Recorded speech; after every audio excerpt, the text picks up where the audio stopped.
You can support this show at patreon.com/ASA podcasting. Do you like it deep and sloppy?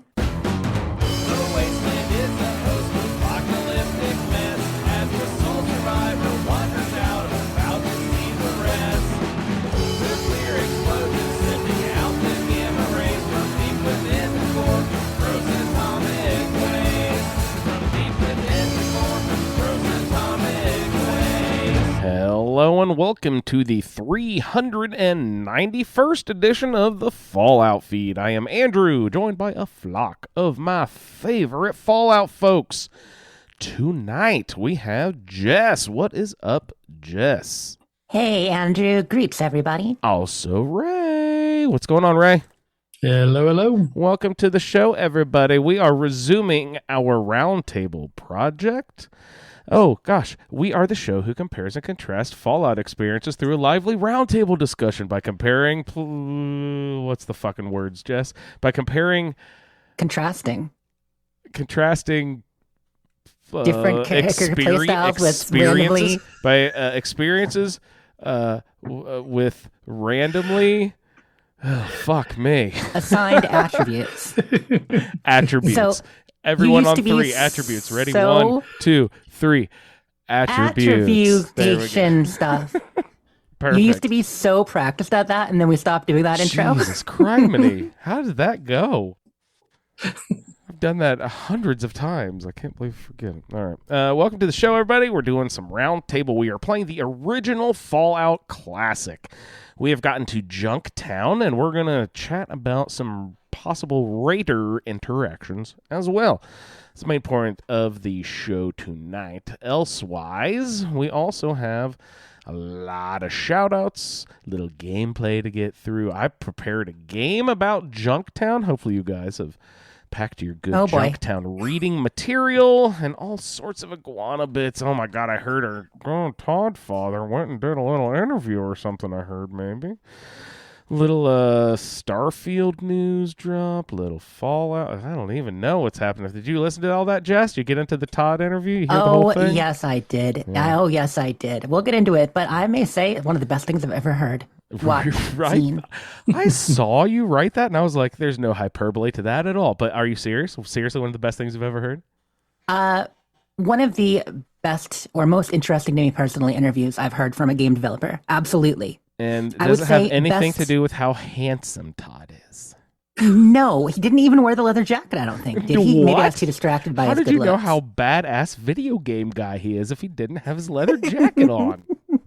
You know, that's for stage. You know- But here's the thing, okay? I mean, obviously what he has to say is more relevant to our interests than most things. And the No Clip documentary on Bethesda had an excellent interview with him as well. So I would say this is the best interview with him since the No Clip documentary. I've always wanted him in that leather jacket to like walk into like a busy club or something with lots of like activity going on and just walks over to this just giant Xbox and bangs it with his cool fist, and then the Xbox starts playing and everyone has a party with his cool leather jacket on.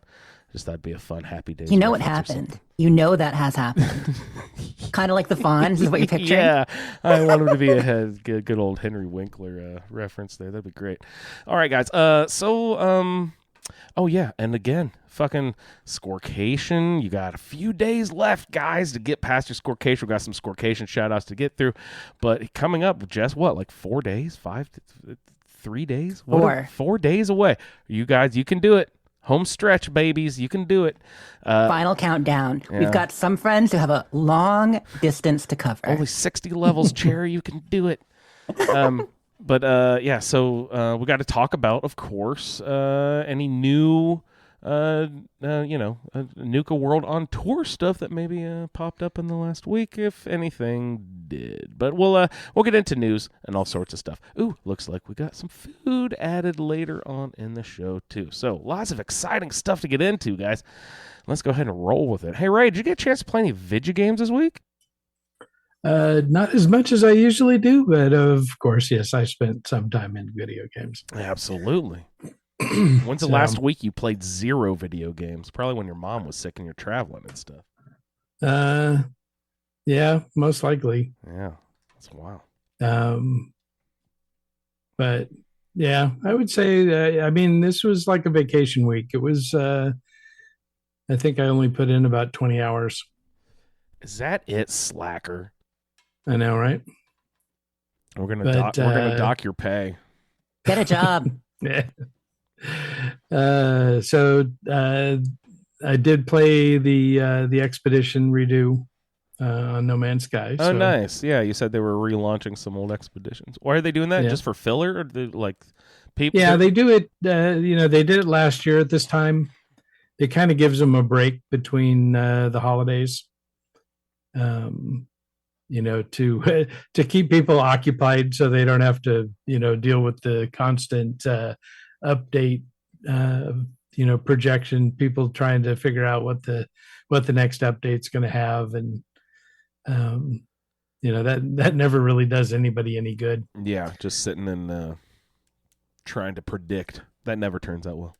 Yeah, but it's giving the new players who came on with the last update and people that are on Switch to be able to get the expedition rewards that they missed out on.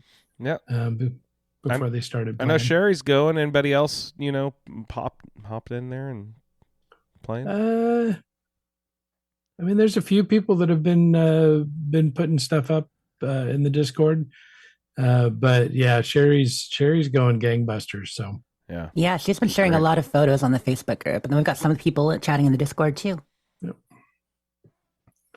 So, and then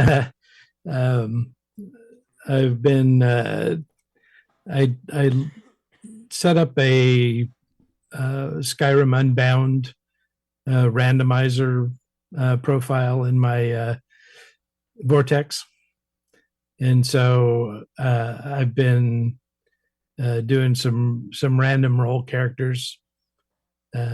So just let Unbound decide what kind of weapons you're going to get, what kind of spells you're going to get, and then I use a D10 to be able to pick my race, sex, and character profile. Do they ever just? Is it actually random, or do they make sure that it's kind of works? It doesn't give you all magicka and make your special block or something, Yeah, no, they definitely are just completely random. You can get screwed pretty easily that way, right? Yeah. Yeah, I ended up in the ruins of Sarthal, locked in a cage with no destruction spells. Because the only magic spell I had was the one that I bought off of Feralda to get into the college, and I forgot that I needed to buy a destruction spell before I went to Sarthal. Whoops! So because you can't get out of that, it always comes with healing and flames. I think I remember the cell you're talking about. Like a door shuts behind you, and you have to use like flames to get out of yeah, right, okay. So what do you have to do? Just reload and say, fuck, I just lost an hour there. Yeah. Great. That's always fun. But it's such a good game, who cares anyway, right? Yeah, I don't care. It's always fun. So the latest one ended up starting off in Solstheim, so yeah, love that place. Get yourself a nice Reekling buddy. But other than that, the only other thing I've been playing is Fallout 1. Have lots of fun still? Oh, yeah. Digging in? Yeah. I didn't... I've always loved this game. Yeah. Really? Now, if I had a clip, we could go back. Let's see the replay on that. Raise commentary anytime before the last couple weeks. You might hear a different story. I have to say, though, it's awesome. I mean, just hearing kind of how you've taken to it in the dialogue. And like after the show last week, we were talking ahead a little bit about what we're approaching and before we actually publish a schedule. And you're like, man, the dialogue's just really funny, like just all the little things you catches, all the flavor text. Yeah, it's great. Yeah, it's definitely a well-made game. It was it just, all it there. It just has too. a big learning curve. When you're going from 3D games to this type. So Big time. Yeah. Even just the way the mouse moves is so different. yeah. I love when you tell them to run straight up or straight down and they zigzag back and forth all the way down the goddamn screen. I find that so funny. All right. Raves, you said that was all the gameplay you got into this week? Yeah. Jess, what did you get into? Well, you're not going to leave for this, but this was a rather light gameplay week for me too. No way. Yeah, you take a look at those notes. It's it's pretty light. So, I mean, last weekend, what did I get into? Well, I actually, after the podcast, because you were on the road, I ended up editing it. So that's why it's a little bit shorter. I'll cut a little bit differently. Well, it was a shorter podcast anyway. And then, I like to get in there and cut things. She's saying I don't edit enough, Ray. That's what she's saying right now. No, you edit better. the signature of a well Jess edited podcast is that you truly believe that no one breathes. No one. Yeah, it's just comment. I do like to cut out the the well ums, and guys, I say way too much. Way too much. Yeah. So apologies to everybody who usually hears me say that. You didn't last week. Not much. But yeah, so did that, and then also put our schedule up on the website. So we said we'd do that. All right. And I did put it up on asapodcasting.com. We've got our schedule for this season all up there. A little bit edited from how we first talked about it, but pretty solid. And I did a little infographic too. We put that on Twitter and in the Facebook group. And yeah, I was really happy with that. Actually, I like to get artistic. So it was actually really fun to do that. Since we didn't make a new Pip-Boy this season or anything like that, I decided to, do a little graphic for it. Yeah, that looked so cool. Yeah, it's very well done. Looks very nice. I also did a thing. I put 2022 and 2023 right in the schedule so that people would know what year it was. Because one of the things we found with the old schedules, like when you go back and look at them, we're like, what year was that anyway? Yeah. For our little podcast, 7.5 years now. So it's like, well, we did it on November 3rd. And I'm like, 2018, 2017. Yeah. Because you'd have to remember exactly where we broke and went from Thursday nights to Friday nights. Yeah. Oh, yeah, there's that too. And with a brief foray for like 3 months to Saturday. Yeah. That was really interesting. But yeah, I mean, on the website, basically we have dates next to things. The oldest one, actually still on the site, is season 8. And it starts at 6/20. Oh, what year was that? I think that's 2018. Yeah, we didn't have it on that one apparently. 6/20/2019. No, 18.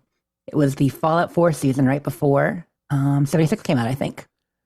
So yeah. I was just, every time we'd have a new season, I would just clean up the website and delete all the old shit and throw it away, And then I had people started contacting me on email, be like, I'm trying to play along with season 3. I was just wondering, can I see the schedule from back then? And I'm like, good luck, dude. I have no idea what it was.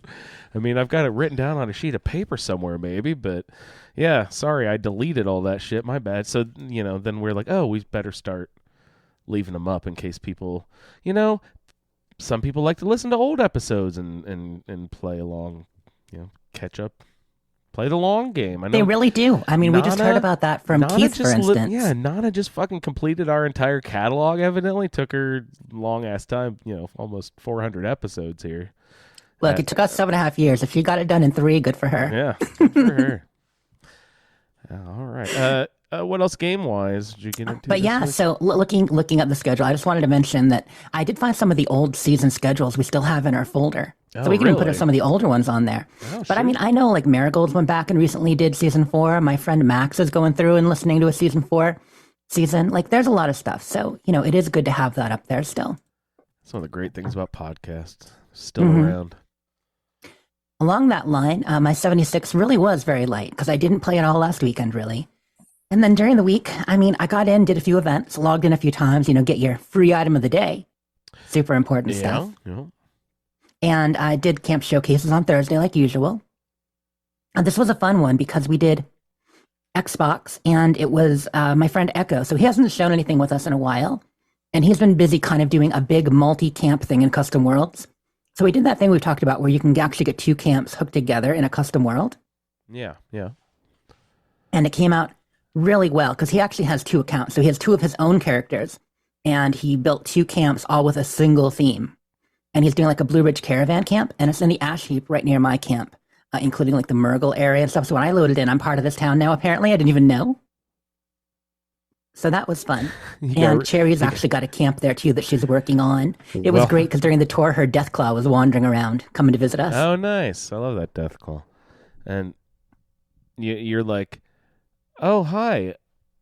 I'm automatically enrolled into the neighborhood society, I guess. He was so happy I could load my camp. He didn't know if I'd be able to, because you know how I'm on that lake in the ash heap down there. Well, the furthest west camp actually has a water purifier and a water wheel and everything in that lake. Oh, wow. So he is just across the bay from me, but totally fit. Sweet. And yeah, Cherry's new Deathclaw is Slowpoke.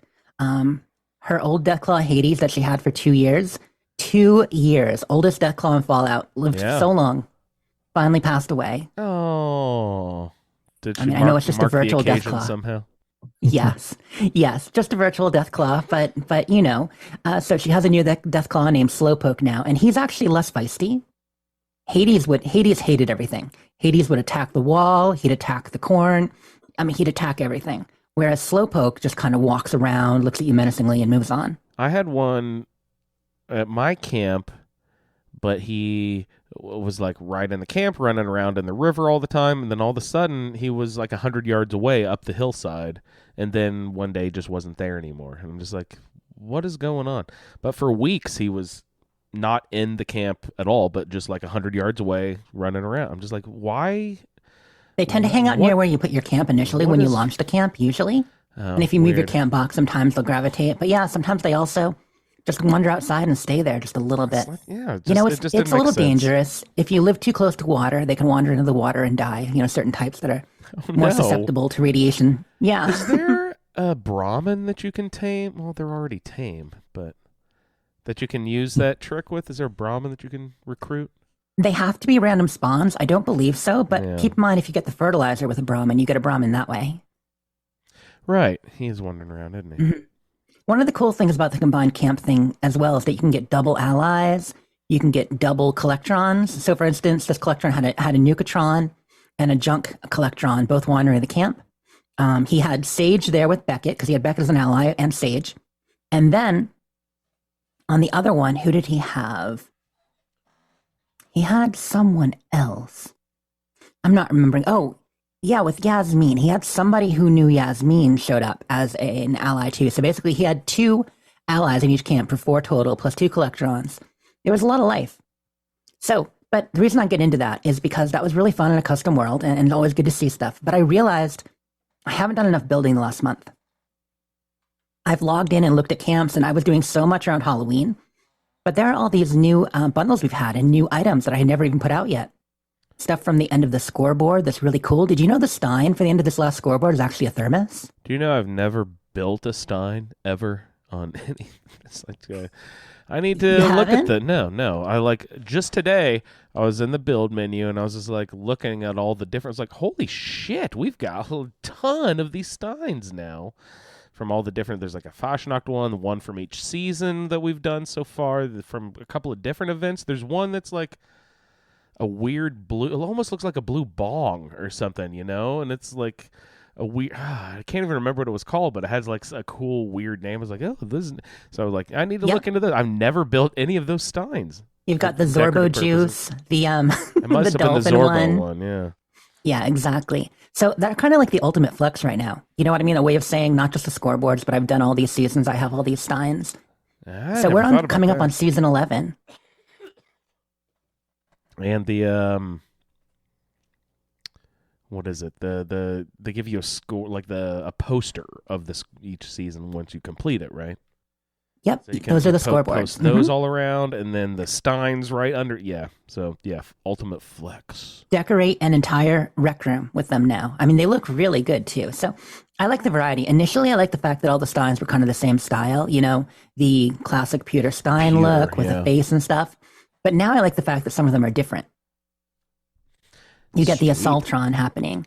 You get the Thermos, you know, other things like that. The Zorbo juice, which I don't know what it's called. That's just what I call it. You know, it's glowy. But yeah, but I realized that I haven't used a lot of these. We had the new Fortune Teller bundle, which came out 2-3 weeks ago. First time I saw it in game was for this. Yeah. There's some really cool stuff with that too. Let's see. I was looking at that. I like there's a covered like message board that you see like an entry to a park or something, right? I like that. As soon as I saw the cart, I immediately thought, you know, I am the great and powerful Oz. The great, what was the fucking wizard's name in the Wizard of Oz before they went to Oz? You know, when they're still in Kansas. Not the Great Gazooks. I forget his that name. was something different. But as soon as I saw that cart, I'm like, holy shit, that is that guy's cart. That's amazing. You know, fortune teller cart or whatever. But I thought of Zombie, of course, from Pee Wee's Playhouse. You know. Yeah. God, so great. Just watching Pee Wee's Big Holiday. One of the neatest things I've seen with the new cart, if you look at it, you'll see it has, you know, it's got the whole caravan wagon feel to it, but the top is actually an old car. So if you take and use tricks to sink that into the ground, it actually looks like a car sitting on the ground, and you don't even know that there was a cart underneath. Whoa. Just, yeah, tricks, dude. It was awesome. But so that was my 76 Tricks. play, was just tours and a few events, and that's about it. Yeah. You know, now that we're on Scorecation, we can relax. For another 2 days, Jess. Great. I'm enjoying it while I can. Let me live a little. So when did you get on Scorecation? I think it was first week of November. I'd have to go back and check, but it was It's a been while about a ago. I've been on while, yeah. Scorecation for several weeks. Yeah. It's a great feeling. So isn't it? I tried playing more Pentiment. It didn't really work out. I fell asleep. It's I think it's a cool game, but not one I should try playing at 1 or 2 in the morning. Because there's a whole lot of reading. Yeah, And a it's lot pretty. of reading. And you're walking your little monk around talking to people. And yeah, yeah. So I fell asleep. I haven't gotten very far yet still. Ray, did you end up jumping into that at all? Or no? No, I started thinking about it, and no, I don't need any more naps. It's good for that. And I went to play, you know, more of our classic Fallout 1 for the playthrough, and I did not get as far as I meant to for this week. Ended up falling asleep during that too a bit, kind of drifting off trying to play. But you know, I did the Raiders and a few things, so I've got some stuff to cover. But I've not done as much in Junktown as I should, so I'm a little bit nervous about the game tonight. Well, you should be very nervous. Hey, I had a technical question. Twitch streaming from PC. Do you need well, I'm not on PC, Mac. Do you need the whatever that card is, the Elgato card or some sort of video streaming card in order for Twitch to stream Twitch, or can you just do it from a PC? Like, do you need an extra step or something? You need some kind of broadcast or proxy software. Okay. So you can use OBS, Streamlabs, but you can also use, you know, Twitch has something called Twitch Studio. NVIDIA has something called NVIDIA Broadcast. Like, there are a lot of tools to get it there as long as you connect them. Yeah. So you don't need that much. Now, if you're trying to capture something from the Xbox, yeah, then you need something else because you need to be able to capture that video.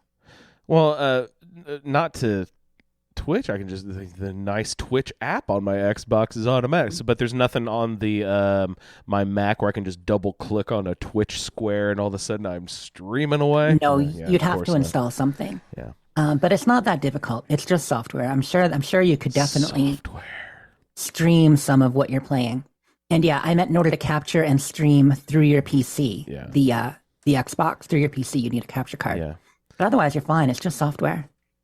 I don't think anyone wants to watch me play this Fallout game. It's embarrassing. They might. They've been watching me play. It's embarrassing playing this game. But that's one of the reasons why I didn't stream it against this week. I'm like, I really need to make a little more headway. But then I didn't really make that much Just sort of headway.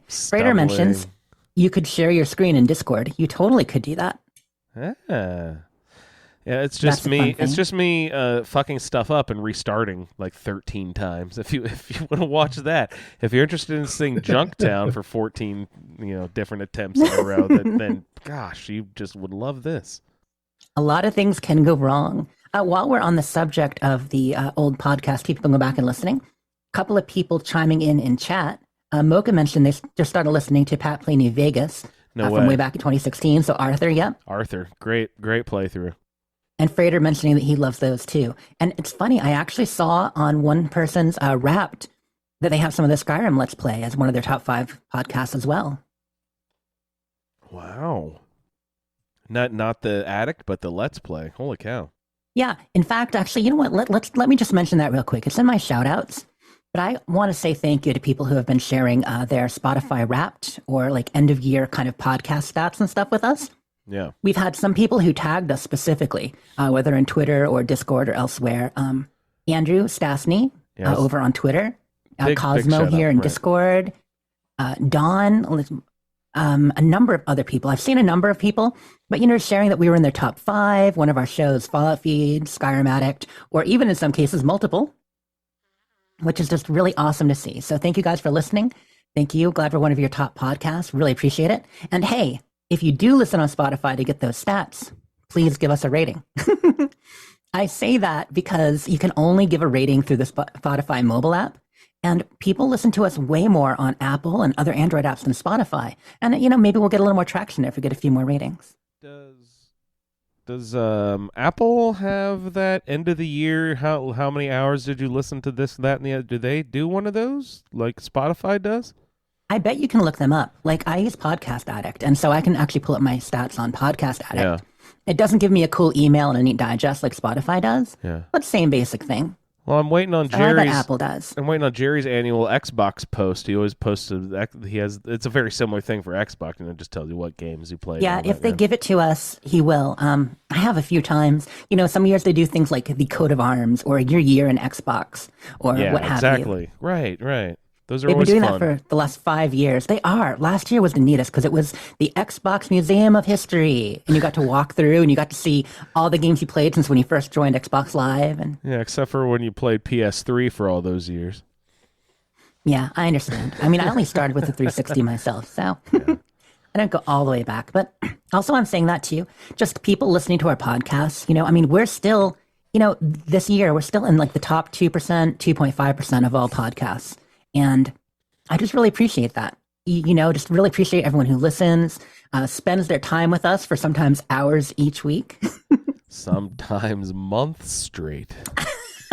It feels like it. No, but really, it's just great to see. Like, even when some of our shows might get fewer downloads, because we've got the huge catalog, people going back listening to old episodes, like there's still so much traffic on the site. And so just, thank you for that. Yeah, I never thought about that. I always look at the newest episode, but I always forget to track how old episodes do because, people... I'm always surprised how many people are, going back and listening to old stuff all the time. Ray, you ever want to take a trip down memory lane, go back and listen to season 3 again? Oh, season 5.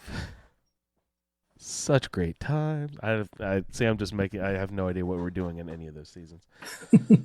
I'm sure there's some historian of our show out there who knows. Oh, season 3, you guys were doing blah blah blah. That's season 5 was bobbleheads.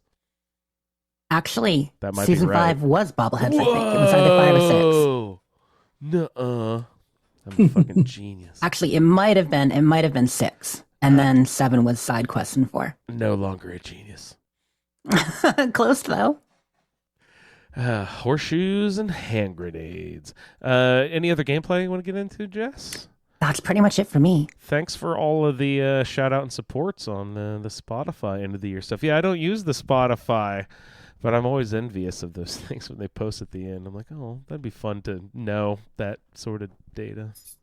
Yeah, I looked up my Spotify, but I really only use it for a little bit of, background music and stuff like that. So like my top songs were all copyright free kind of, stuff in the jazz category of this that I might be putting on the background during a stream or was auditioning for videos and such. So nice. not really representative.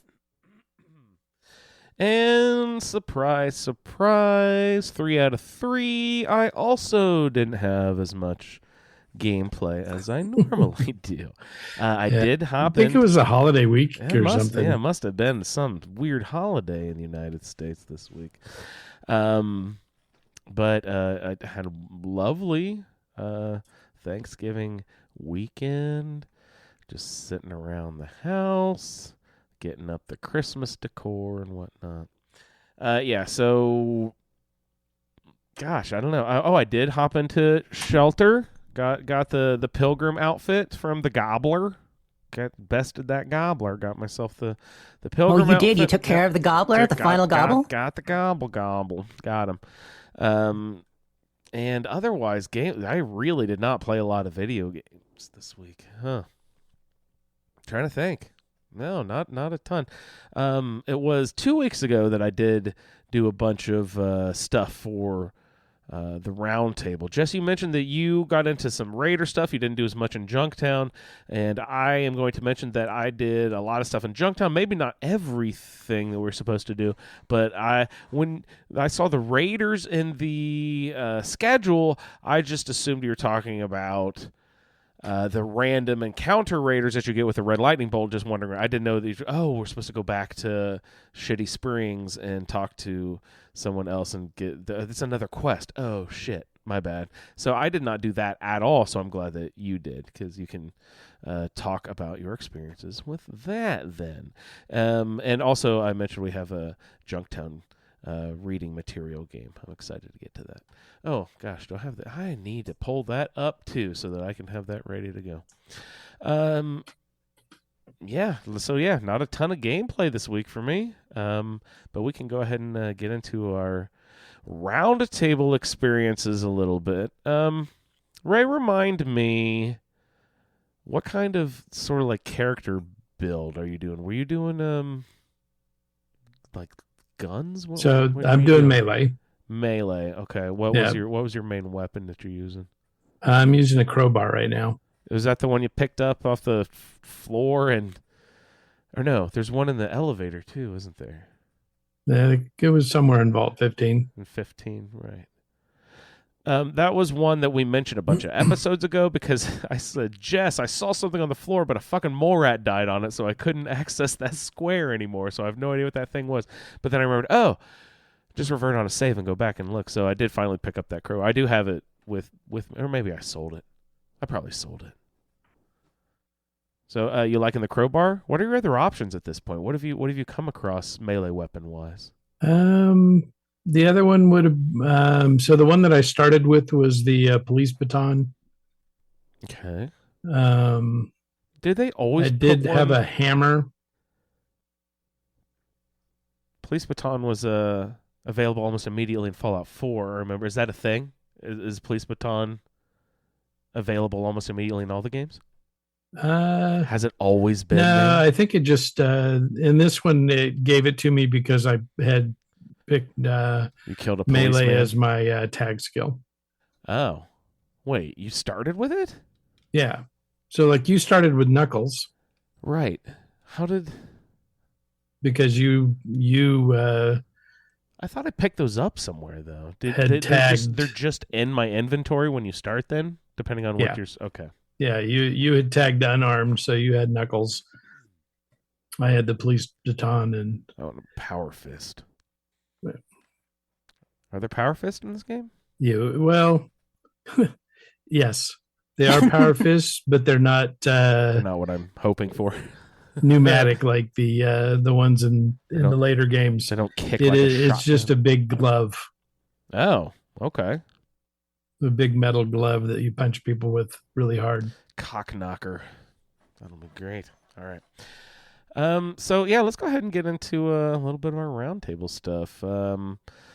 Jess, let's see. Ray, you're doing a melee stuff. Jess, you're doing small guns to start small with. Guns. And you say you're going to expand. Mm-hmm. We're going to expand into like the big guns, explosive stuff, or I was going to try to stick with small guns throughout, because I think either Ray or you were talking about maybe having a backup with big guns. Ooh. when we discussed it, but I'm definitely starting with small guns.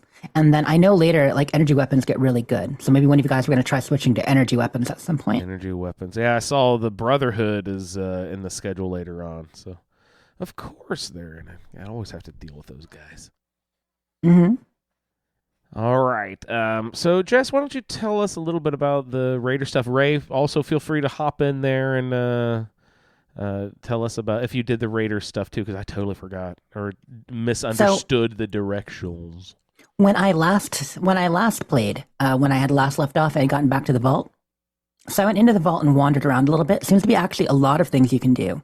There's a bit of a rebel faction happening now, and a few things there. So we can talk about that at another point, because it's not necessarily part of the main quest. I mean, obviously, going back once you get the water chip, that is. And it seems like there are a few quests there that you can resolve. Did you resolve any of the quests there, or just kind of read terminals and stuff? Yeah, no, I talked the redhead off the ledge. Oh, that's good. That's good. Now, is that the leader of the rebels? Yeah. Okay. Yeah. So I didn't actually get to that yet, but that looked cool. I'm definitely going to go back and really explore in the future, but I wanted to try to get to the Raider stuff. So what I found was that I had mentioned that when I went back to Shady Sands, that Tandy hadn't been kidnapped yet. And it turns out that's because I hadn't yet done the Scorpion Cave until after I did all the Vault 15 stuff. So the way it triggers in the game is that Tandy will be kidnapped approximately 2 days after you clear the Scorpion Cave, as long as you leave town. So if you're in town and days pass because you're turning stuff into Raslo, doing things like that, or just sleeping, like that's not going to pass time enough for her to be kidnapped. But once you leave the town of Shady Sands for at least 2 days, that's when you come back, she'll have been kidnapped. You find out from Seth at the gate. You probably find out from other people too. I found out from Seth. It was funny. I came in the back door. You know how when you first click on the map, it asks you where you want to load. You can load it at the gate or the Brahma Pen or the garden. Yep. In Shady Sands. Yeah, I don't know if you've seen that. And so I started back at the Brahma Pen and talked to people on the way, and no one else mentioned it till I got to Seth. So probably her father would mention if I went and talked to him, but I went to Seth first. Yeah, because I went right to what's his name, Erdesh. Right. Did he say anything? Yeah, That makes sense. I mean, yeah, you got to help me. My daughter's been kidnapped. Yeah, when we talk to Seth, Seth actually calls her my girl. He's like, my girl, I mean Tandy, got kidnapped. I'm like, oh, really? Oh, you guys are an item. Cool. But yeah, so you find out she's kidnapped by raiders. So when you go down there, you can go to see the raiders. Now, you can even go there before she's kidnapped. And technically, this is a branch of the Great Khan. So when you find their hideout, they're just to the southeast of town, and it's labeled Khan. So if you click on it, you go in, you see Khans, you get a little poster with the Khans, and you can actually go in and talk to them. They're basically surly, not up to much, kind of just growly. And you say, they ask, what are you doing here? You're like, I'm just looking around. They're like, well, move on, gone, whatever. Well, you find their leader. Their leader is Garl. And once you talk to Garl, this is before Tandy's kidnapped, you can actually talk to him and essentially ask to join the Khans. And there are some speech checks and such where you can possibly do that. There's also a whole path where they can mistake you as his long lost father. Right. Which, of course, I couldn't do that. And I don't know if Ray or anyone else did that, but we can talk about that in a second. Yeah. Did you? Did that happen to you? Yeah, it didn't work, but. That's cool, though. Yeah, so I went in and all the people outside are like, oh my God, I'm seeing a ghost. I'm like, okay. So I go in, went, to Garl and he's like, I thought I killed you. Oh man. So not long lost father, dead father. Yeah. And, your options are very limited when it comes to dealing with the Khans outside of that. So if you ask to join the Khans, then they'll say, okay, good. See these two girls right here? We're done. We're tired of them. Kill them. No, really? You have to kill the girls that were in there? Yeah. So I rescued them. I didn't. Wow. Okay. That's awful. Yeah. So I opted not to join them. Fair. So you did that before Tandy was kidnapped. Have you been back since she was kidnapped or no? Yes. So when you get in there, basically, if she has been kidnapped, you can walk around freely. And actually, if you explore the main compound, you can go in a back door, which is what I did. I thought Yeah, it was me all too. clever that I could do that and rescue Candy. But I'm like, you know what? I'm going to go talk to Garl anyway. So you go up, you can walk through the back doors and down the hallway and talk to him. And it's interesting because there's not immediate fighting. There are ways you can negotiate. You can actually offer to trade for Tandy. And so that's what I tried. So you go, you pick her, and you're like, essentially, you go to talk to him, and you get the barter menu. And I don't know if you saw this, Ray or Andrew. No, I didn't try that. Yeah, you can say like, well, can I trade something for you? He's like, well, what do you have? And you can say something of value. So then you get the barter menu, and there's a little Tandy face over here. So you know how you move things right and left from vendors in here? Drag her face in there. And apparently she's worth 841 caps. So then you go and you say, well, I've got 5 flares and a little bit of ammo. And oh, how about this dynamite? And get yourself up to over 850 caps or so and offer to trade. But Yikes. I tried to be a shrewd negotiator, you guys. I said, well, that's pretty good. But what if I remove one of these antidotes? So I offered 810 worth of goods for the 841 cost Tandy. Maybe it was 814. Whatever it was more than I was offering. And I was like so close. I was right on the edge. And I'm like, come on. I'm a shrewd negotiator. He's like, haha, that's worthless. And then he started fighting me. So I had to fight everybody anyway. Whoops. And he goes down pretty easy. If you get if you have the submachine gun, the 10 millimeter on burst mode, you can take him out in a shot or two pretty easily. And Ian can handle some of the other guards. So it wasn't too bad getting out of there. I did accidentally hit some of the girls though on the side, but luckily they survived. So yeah, the idea is to kind of run out and get Tandy. And once you recover her, you can go back to town. And it's interesting. There seem to be all kinds of different resolutions, and the amount of XP you get and rewards can change so differently. So for instance, if you like save her, but also don't kill a lot of the guards, you get more XP than if you kill a bunch of guards. Like it seems like you get XP for the number of guards still alive, XP for the girls still being alive, and XP for rescuing Tandy. And any balance of those, up or down, will change things. So I thought that was really cool. Well, then I must have got the max because I walked in the back door up to the The one guard there? the jail cell, Mhm. picked the lock on the jail cell, opened the door, and we all left. Seriously? You picked the door? He didn't fight you? No, I didn't even try that. I assumed that he would be hostile. So that's why I walked on through down the hall. I'm like, well, I'll talk to the big guy because I'm not about to fight this guard without finding out what's going to happen. yeah, no, never batted an eye, never said anything. I just opened the jail cell and we walked back out the back door and back to Shady Sands. And that's awesome. Okay. Well, cool. That's way better than what I thought I would do. And yeah, you must have gotten max XP for that. Yeah, I did level up. I'm level 5 now. And Ian's level 2. So you got to level 2 in Vault 15. Did you Yeah. make it to level 3 in Vault 15, or did that happen Yeah. when you got back to the vault? No, in Vault 15. So then you got 4 and 5 over the course of the Raiders in Junktown Yeah. so far? Cool. I am still level 3. That's why I ask. But so that's as much as I did. Otherwise, I found Junktown on the map, but I saved and I haven't gone in or anything fancy like that, like I'm supposed to. So yeah, little bit of a disadvantage there possibly, but I know a little bit about it from reading ahead and, planning out the season and watching some videos. Yeah. So I went to Junktown and went in and talked to Killian. And, when you're in there talking to Killian, some guy comes in and tries to kill him. And as long as you get at least a whack in on him, then On the guy attacking Killian? attacking Killian, then he's happy with you. But if you stand there and watch him, I think Andrew found out that if you do nothing, Oh, Lord. This is one of the Andrew's- embarrassing amount of times I had to reload because I was trying to figure out what the fuck is going on. What does the game want me to do? I just wish sometimes it was a little more clear. yeah, Yeah, Andrew was it- like, it not my couldn't- it monkeys, couldn't be not my more problem. yeah, not to complain. I was like, I'm having a good time. But it was just like, huh? Okay, let me try again. Huh? Okay, let me try again. No, not that. All right. Okay, now let me.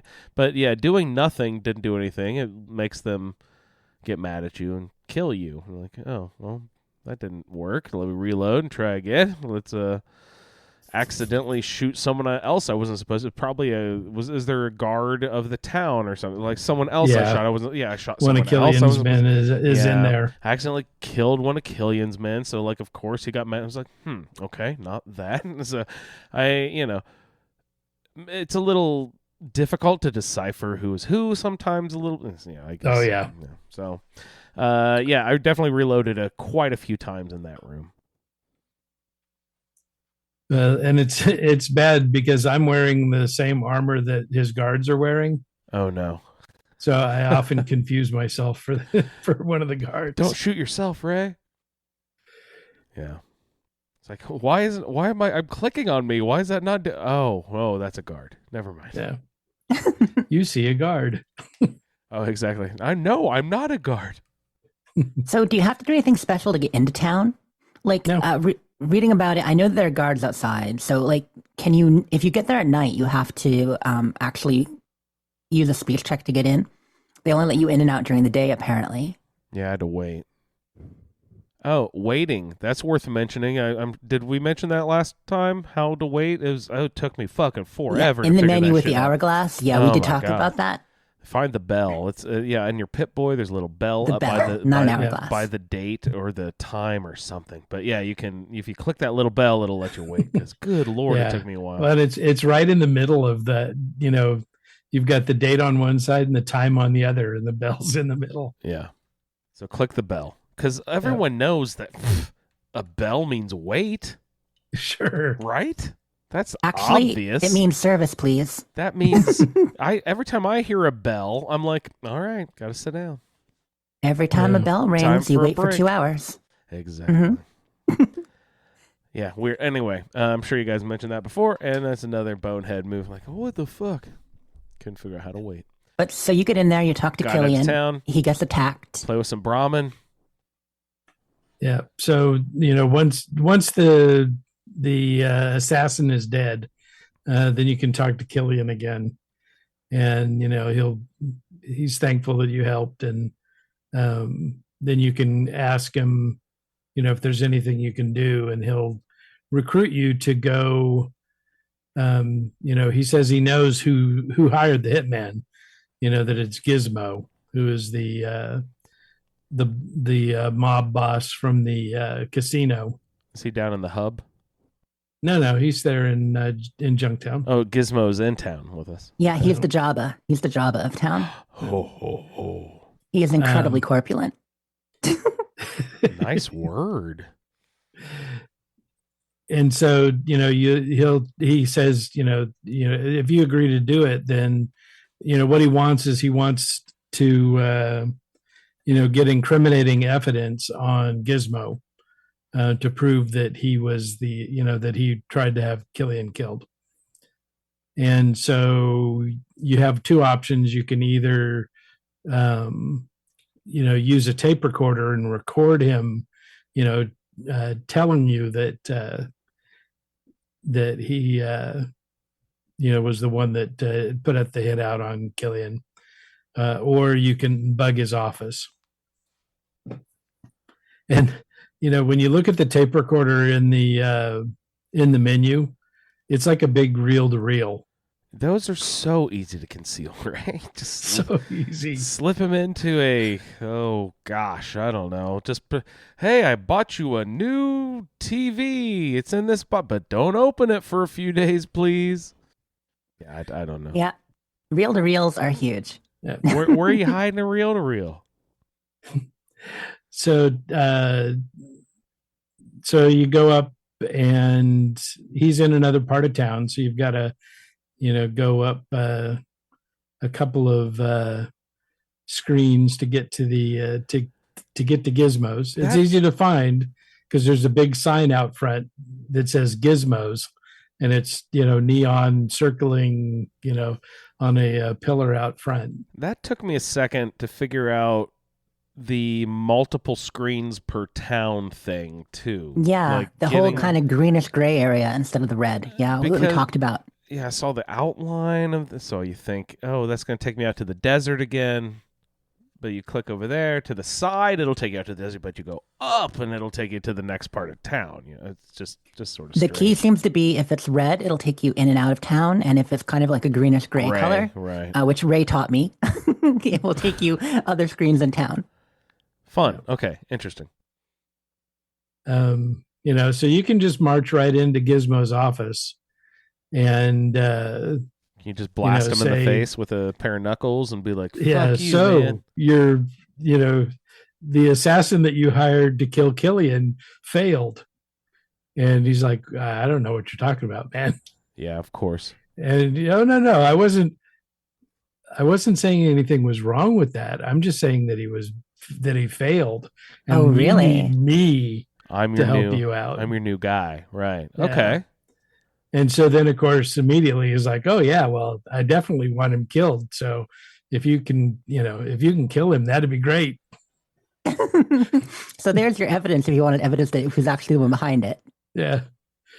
And And you have the reel-to-reel behind your back at this point? Or?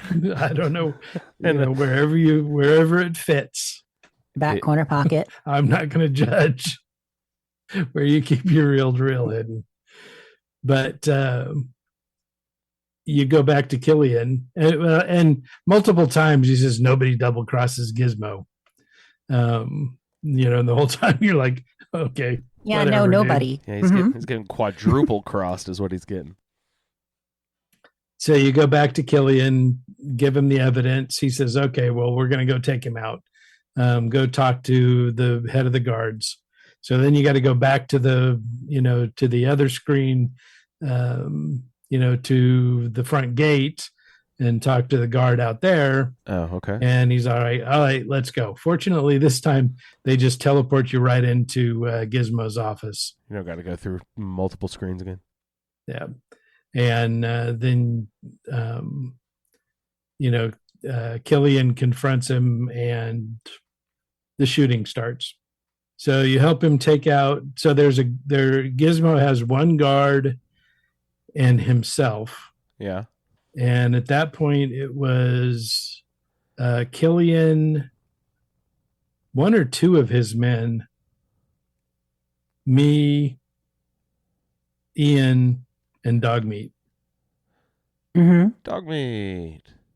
Did you meet Dogmeat here, by the way? He's an angry dog. Oh. But he's really nice if you wear a leather jacket Mhm. that you found in Vault 15. So Well. conveniently. Is it Todd? Is his leather jacket? Yep. I mean- you're, We could only hope to be that cool, Andrew. yeah. Oh, man. You can also give him some meat. I don't remember. Is it iguana bits? I'm pretty sure it's iguana on a stick. Yeah. From what I was reading ahead, if you use iguana on a stick, that'll help tame dog meat. Yeah. I was wearing the leather jacket anyway, so he just jumped right in my lap. Oh, that's perfect. So, we took out Gizmo and the guard pretty easily. And, then you just start looting. Now, I read about Gizmo's casino. Is that the location where Gizmo is? Like he's in the casino in an office, or is he's that in a the separate back office of the location? casino. Yep. Okay. And, So can you actually and make once money he's gambling dead, there? the place clears out. So Oh, I don't really? know. Yeah, I don't know if you could gamble in there or not because, I didn't go there beforehand. Before I started doing this quest. So, but you get some good loot. He's got a special gun in his desk. Yeah. And some nice stuff in his cabinets in the bedroom and all over the place. So there's this quest. This is a Killian or Gizmo, and you could turn it around and actually work for Gizmo, right? And take out Killian if you wanted. That does seem to be an option. Cool. I'm curious if anyone playing along will actually do that. It's funny because we've gotten feedback from a couple people so far, But in Discord and elsewhere, there are more people trying it. So, we'll hear from feedback if people take different ways of dealing with this. Because Yeah. I don't know what all is in Junktown. I know the whole Killian gizmo is the biggest thing. I also know there's Doc Morbid, the doctor, and that kind of thing that Andrew stumbled into, I think. Oh Lord. Yeah. Ray, did you go to that? And I did that basement? one too. I didn't. I've not completed that or anything, but I was just sort of like poking around down there, trying to figure out what it wants me to do down there too. Right. Yeah, and I don't really know that there's anything to complete. So I went in and talked to Dr. Morbid, and he, if you just talk to him, that's enough for him to, you've got to pay him 10 caps. Of course you do. Because he'll heal you? No, because for the office visit. Oh, it's a consultation fee. Yes. Really? Oh, well, okay. He's obviously an American doctor. That makes sense. His time is money. So I stuff you. I'm not going to give you 10 caps. And so he's like, okay, well, you're gonna end up needing my services more when we're done here. And so he sixes 2 guards on you. So we fought it out with him, but he runs downstairs. And so, of course, I went after him. And he's got another guard down there. And so you fight it out with them. Isn't there like a midget down there too? Well, I mean, I didn't really check with whoever it was that I killed. It gets very Twin Peaks. I mean, Yeah, Ray played this way different than I did, because I didn't even confront the doctor and the guy. I just accidentally sort of stumbled down this ladder into the basement. So no one was agitated with me. You just sort of killed everyone, and that's pretty crazy. Wow.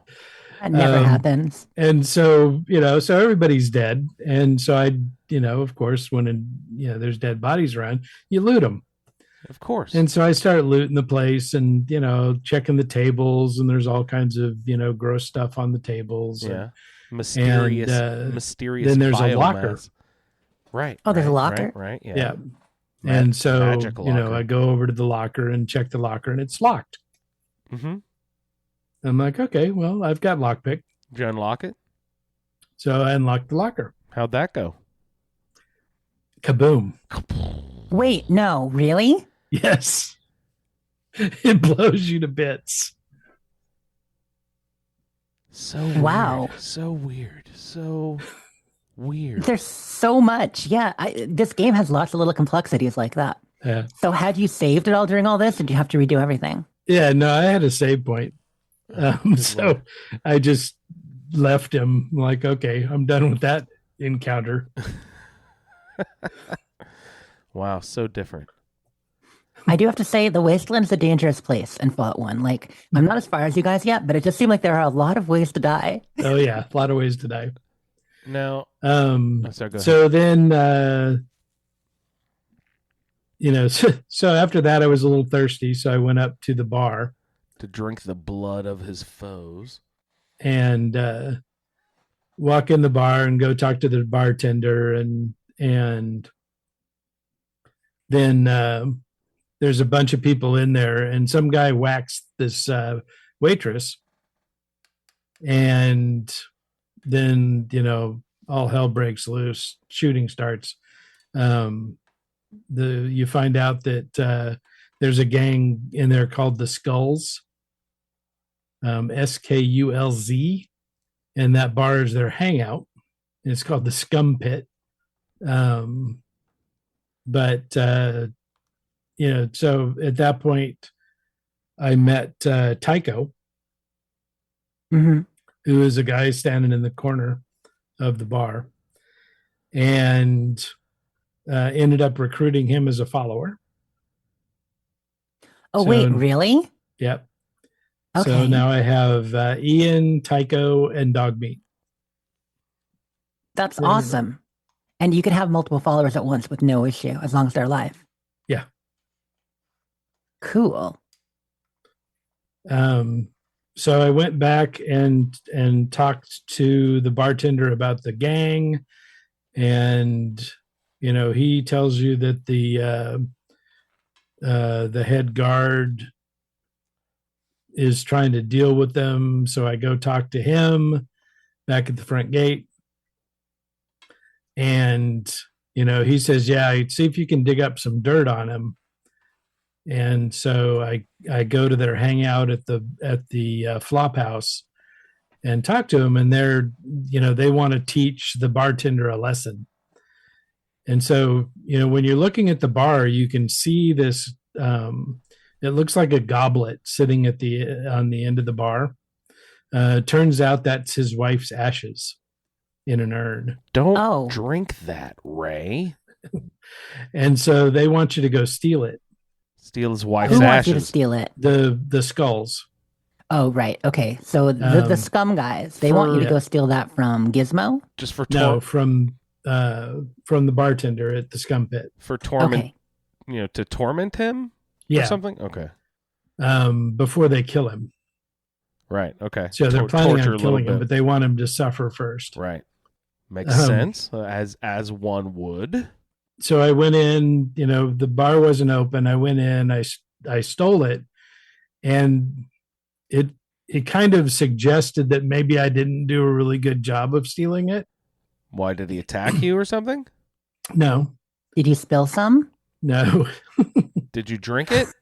I took it back and they said, "Okay, great. We're going to kill him tonight." And so then you go tell the guard again, and he says, "Okay, well, we'll go intervene. Do you want to come?" And so I said, "Sure." And so you go there, and so the bartender's name is Neil, I think. So Neil immediately starts shooting me, and I'm like, "Oh crap! Okay, so he thinks I'm with these guys."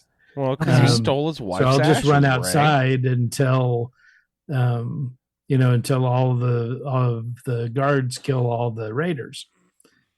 And so you've got raiders, you've got the skulls. Right, the skulls the of the raider skulls. gang. Now you basically double crossed the skulls by bringing the guards in on it, and you double crossed the skulls and wanted to kill their own bartender because something going on with that. Well, because he killed their guy that had hit Trish. Okay. Oh, okay. So they hang out there. Yeah, but he's not actually part of the gang. Okay, right. Got it. Yeah. Damn, this is complicated. Yeah. So I wait outside until it's all done, and then I go back in, and Neil starts shooting me again. Oh, he didn't die. No, he didn't die. And it's because I did such a shitty job stealing it that he knew that I stole it, and so he was going to kill me. Were you able to reload or something to yeah, so I reloaded it. I tried to steal it a couple of times. Same thing. So I just ended up scrapping that quest. Makes sense. And maybe you can go back and finish it later after you get a little bit more sneaky. Maybe, yeah. But then there's another quest. So you can talk to Trish, the girl who gets hit. Mm-hmm. And she tells you about her boyfriend, Saul. And Saul's one of the boxers in the ring outside the bar. And you can go talk to him, but I never got the dialogue to tell him, that to help him with his relationship with Trish. Okay. So I didn't get that XP. Now, from reading about it, it says if you talk to Trish and know what's up, you can talk to Saul and say that Trish is worried about him to get XP. And you're saying that wouldn't work for you for whatever reason. No, I never got that. Mm-hmm.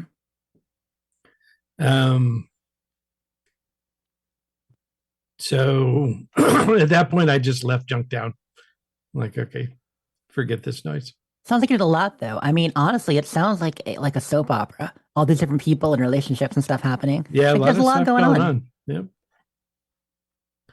But I unloaded a bunch of stuff on Killian because he's got a lot of caps. Nice.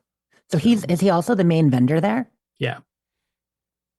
And so one thing to keep in mind whenever you go see Killian is that each one of the tables in that back room where he is at is a separate vendor instance.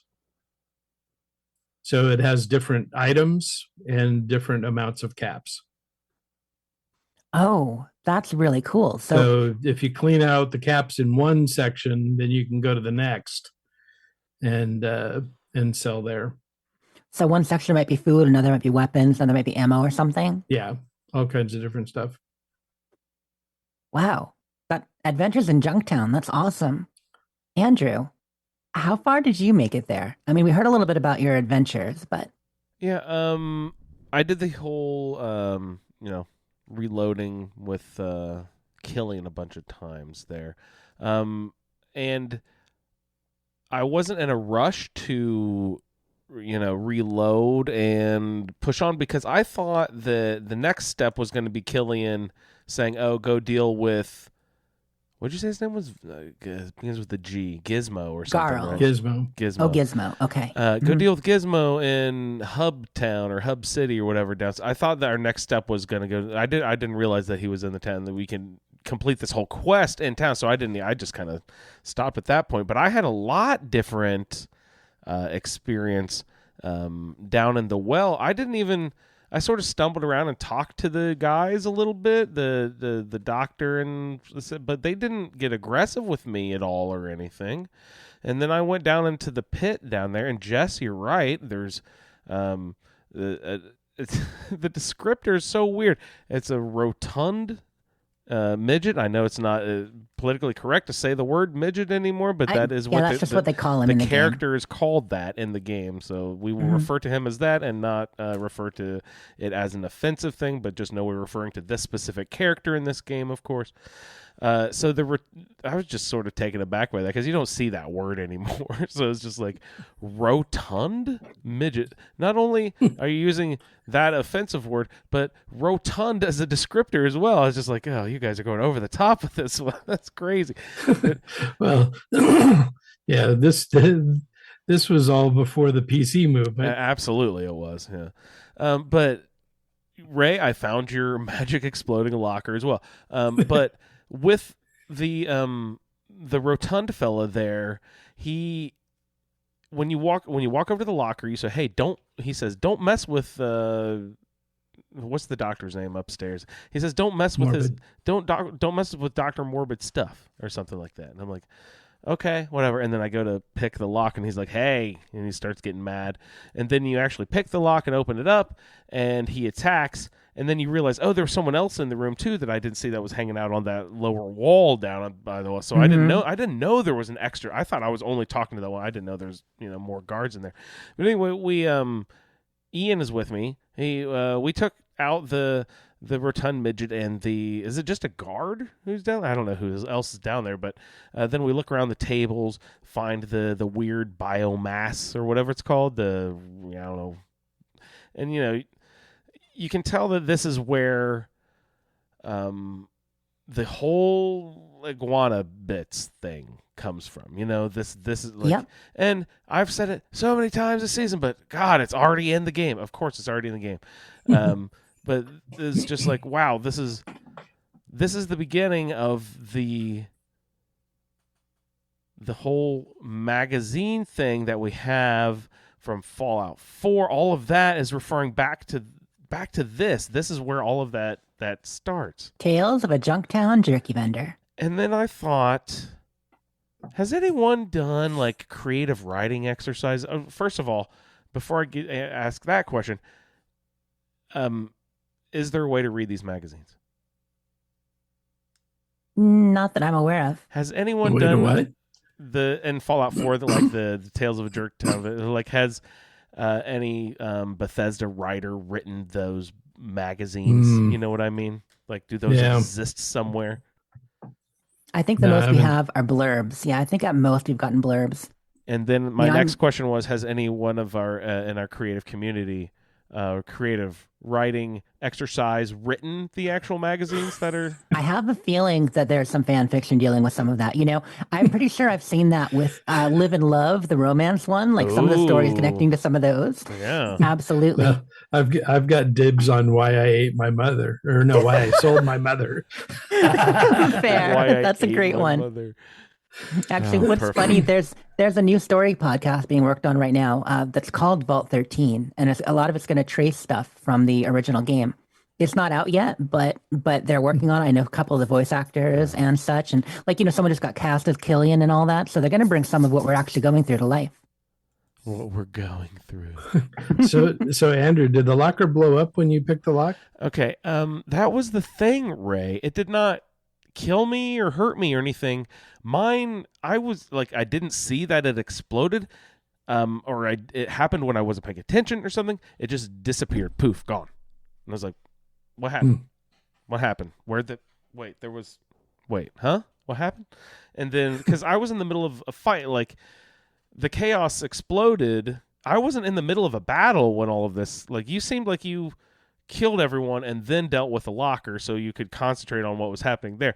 I was, oh God, you're picking the locker. Oh, I'm attacking you now. Oh, kaboom! The locker's gone. These people are okay. Now everyone's dead. Where'd that fucking locker go? Because I wanted to loot the bodies and find the locker, but the locker was gone. So that was a booby trap, really, right? Yeah. Okay. Yeah, it blew me to bits.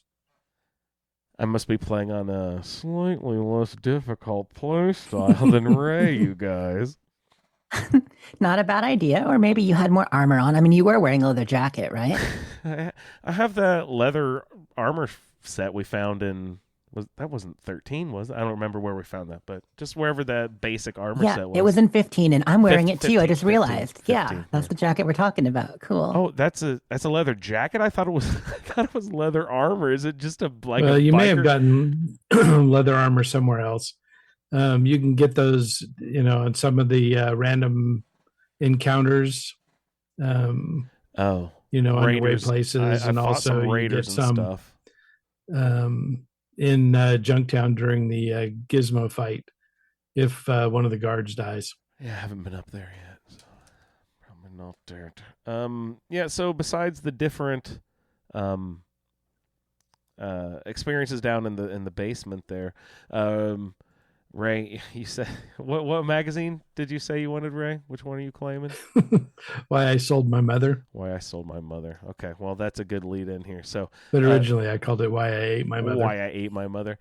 Well, that's a great lead, and we'll go ahead and use that, Ray.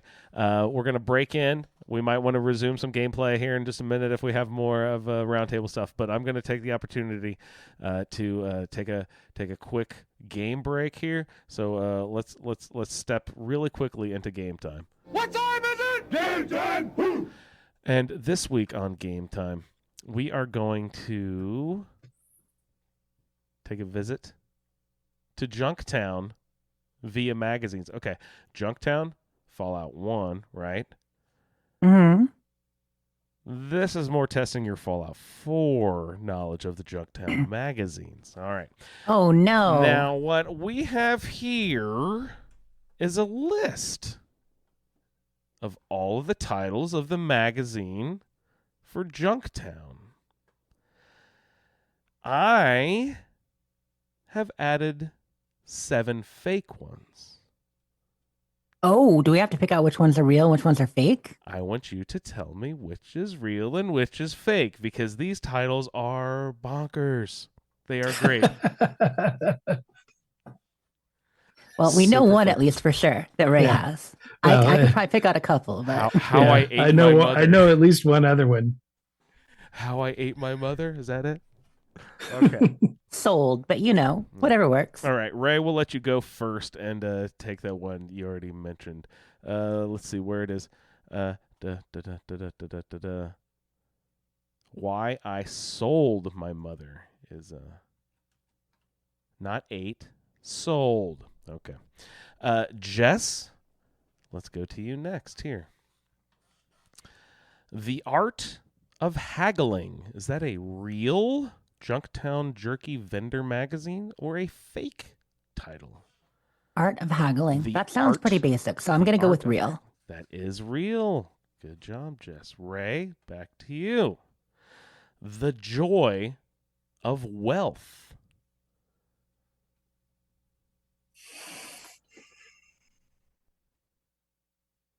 Real. Real is real. Good job. Jess, back to you. The economics of cannibalism. That's got to be fake. That one's got to be That fake, right? one is fake. Good job. Yes. Ray, back to you. Sell for today, invest for tomorrow.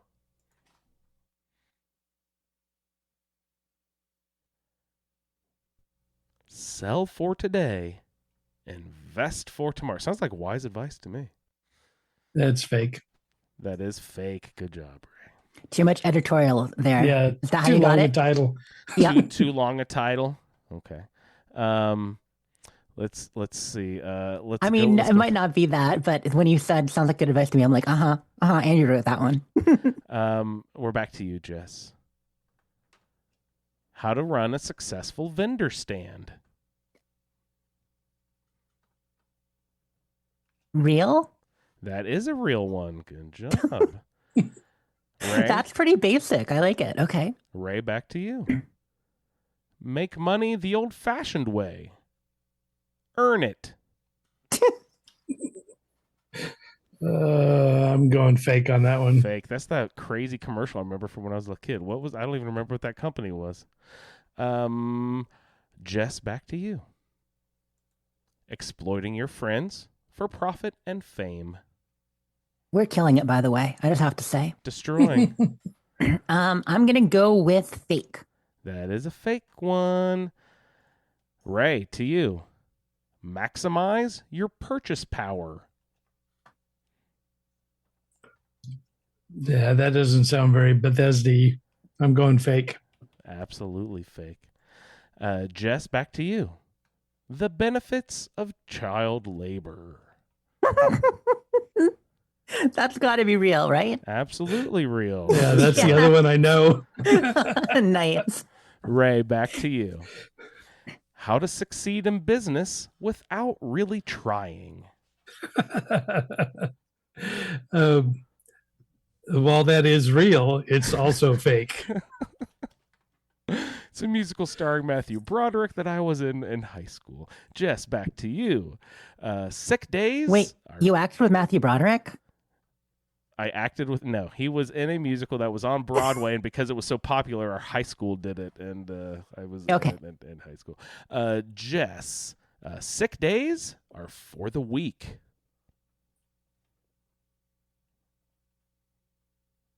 Fake. Fake it is. Oh, Gosh, how many do we have here? Just a couple more here.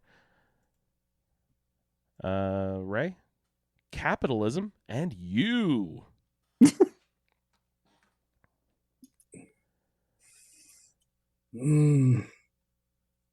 I've gotten so many fake ones. That's got to be real. That is a real one. Good job. sounded real. Yeah. Jess, suit up and succeed.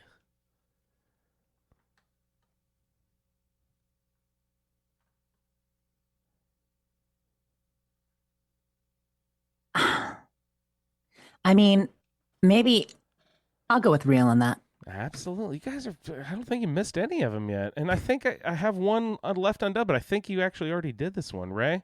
Did we already do the joy of wealth? I thought we already did that no. one. I thought we did that one. Did we? Not? Yeah. I didn't mark it for some reason, but yeah, I think you guys know. Oh, anyway, Ray, the joy of wealth, real or not real? Because I guess Jess did it. No, I think Ray did it Did you? and Ray? got it right. You did? Okay, well, I'll give it to you again. Right, you guys fucking nailed that. Junktown magazine names, fucking perfect. Good job, you guys. My favorite, the benefits of child labor. That I was just like, huh? Yeah, and that I also, yeah, I always enjoy that one. That's the one you get at Long Neck Cannery. wow, you know where you get the specific Long Neck titles. Lukowski. Good fucking Yeah, deal. yeah. The Ray. other one, The Art of Haggling, you get at the Super Duper Mart. Okay, right. In You get Lexington. the suit up. Is that like Fallon's, maybe? I don't even know. I'm just guessing. don't remember that one. And then, of course, my favorite one you get at Walden Pond. Yes. And that one I remember. I can even picture the cover on that one. Yeah, with Mom in the cage. That's the title that made me think, ooh, I wonder if anyone's written these yet. I would like to read Why I Sold My Mother. I just thought that would be a fun little read. All right, good job, you guys. I thought you played that well. Did we have more quests to get back to on the roundtable stuff? Well, I mean, I covered everything I did, but when you guys were talking about the big boom locker, that made me want to mention something. Yeah.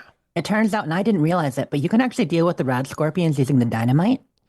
Did we mention that last week or 2 weeks ago when we talked about the rad scorpion cave? I don't think so. So you know how you mean find like that... blow up the entrance to the cave and seal it off? Exactly. Yep. And boom goes the dynamite. And what's neat, the XP for that, you actually supposedly get more XP if they're alive. For each one alive, you get some XP. Now you get like 110 XP for killing them. You get 75 XP if you blow up and they're alive. But you can still blow up the entrance for XP. So if you go in and kill all of them, you can still blow up the entrance and get extra XP for the whole thing. I just thought that was a really cool solution. I remember someone saying that in a conversation now that you mentioned blowing up the entrance. Yes. I remember some NPC mentioning that. It's just cool looking all this stuff up. So, I mean, I think there's more things that we can discover at Junktown than what we've done so far. But, like, we found a lot already. So I look forward to getting in there and finding some of these things that we're talking about. Yeah, so the key things is, getting dog meat and Tycho.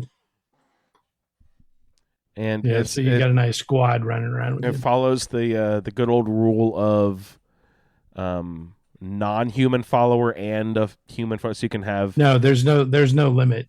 Oh, there is no limit.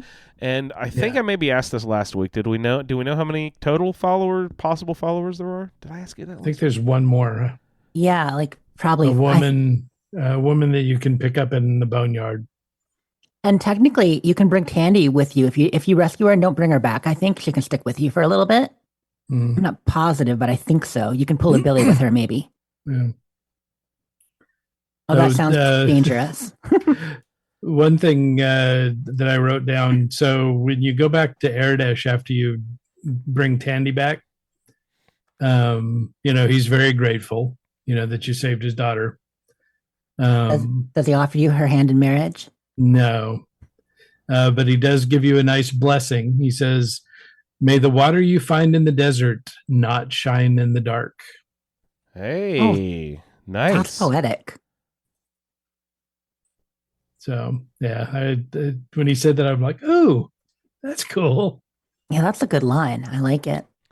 Do we know the source of the radiation in this game? Was there a bomb? Was it a factory, nuclear? What's causing our ambient radiation in this game? I believe the glow is that sounds like a bomb. Yeah, that sounds like a bomb area. I feel like, we'll discover more as we go through and get into it. But I feel like being West Coast, even if they don't get into specific bomb sites for the most part, we're covering a really large area. Like this covers a lot of Central California, right? Yeah. So I think the assumption is that, many bombs have hit around here. And maybe I have to look it up, but the glow might even been like a site of a city, like LA or something before, like a large city that got fully bombed out. Oh, really? Well, so the Boneyard is LA. Okay, Boneyard's LA. And, strategically, if you're China, there's definitely going to be bombs dropping on, LA, San Francisco, Seattle. Mm-hmm. Not so much Portland. Yeah, so looking up, the glow is where the West Tech research facility was, and that was destroyed by a direct nuclear strike. Gotcha. So that makes sense. So you've got West Tech research, you've got nuclear material, and that was the part of the birthplace of the forced evolutionary virus when that was destroyed.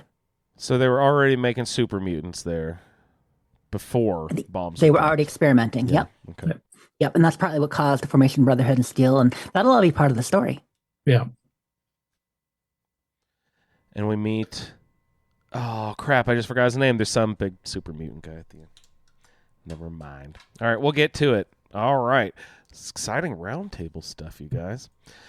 I will have to complete all of the casino stuff with Gizmo, and then hustle up a little bit to catch up. Maybe I'll do some Raider stuff. Yeah, run up to Shitsville and do the Raider stuff. So since you haven't done Gizmo yet, Yeah, what can I do? If you're in town at night before the fight with Gizmo, pick up Tycho. Because Tycho has a bone to pick with Gizmo, and he was disappointed that I had already killed him before I picked him up. All right, did you mention where Tycho is? He's in the Scum Pit, the bar. Okay. Which is right next to Gizmo's casino. And is there like a hiring fee or a quest or anything? No, you just go in and talk to him, and be really nice to him, and be all impressed by his accomplishments, and he'll agree to follow you. And is Tycho by chance? This is going to sound like way out of left field. Is he by chance missing a nose that is replaced with a fake silver nose by chance? I don't believe so. Okay, no. all right. Different. You'll Tycho. have to explain the reference. Is that a? There's a famous, I think, Dutch astronomer. Oh, Tycho. Yeah. Okay. Was that Tycho Brahe? Yeah, exactly. Got it. You caught it.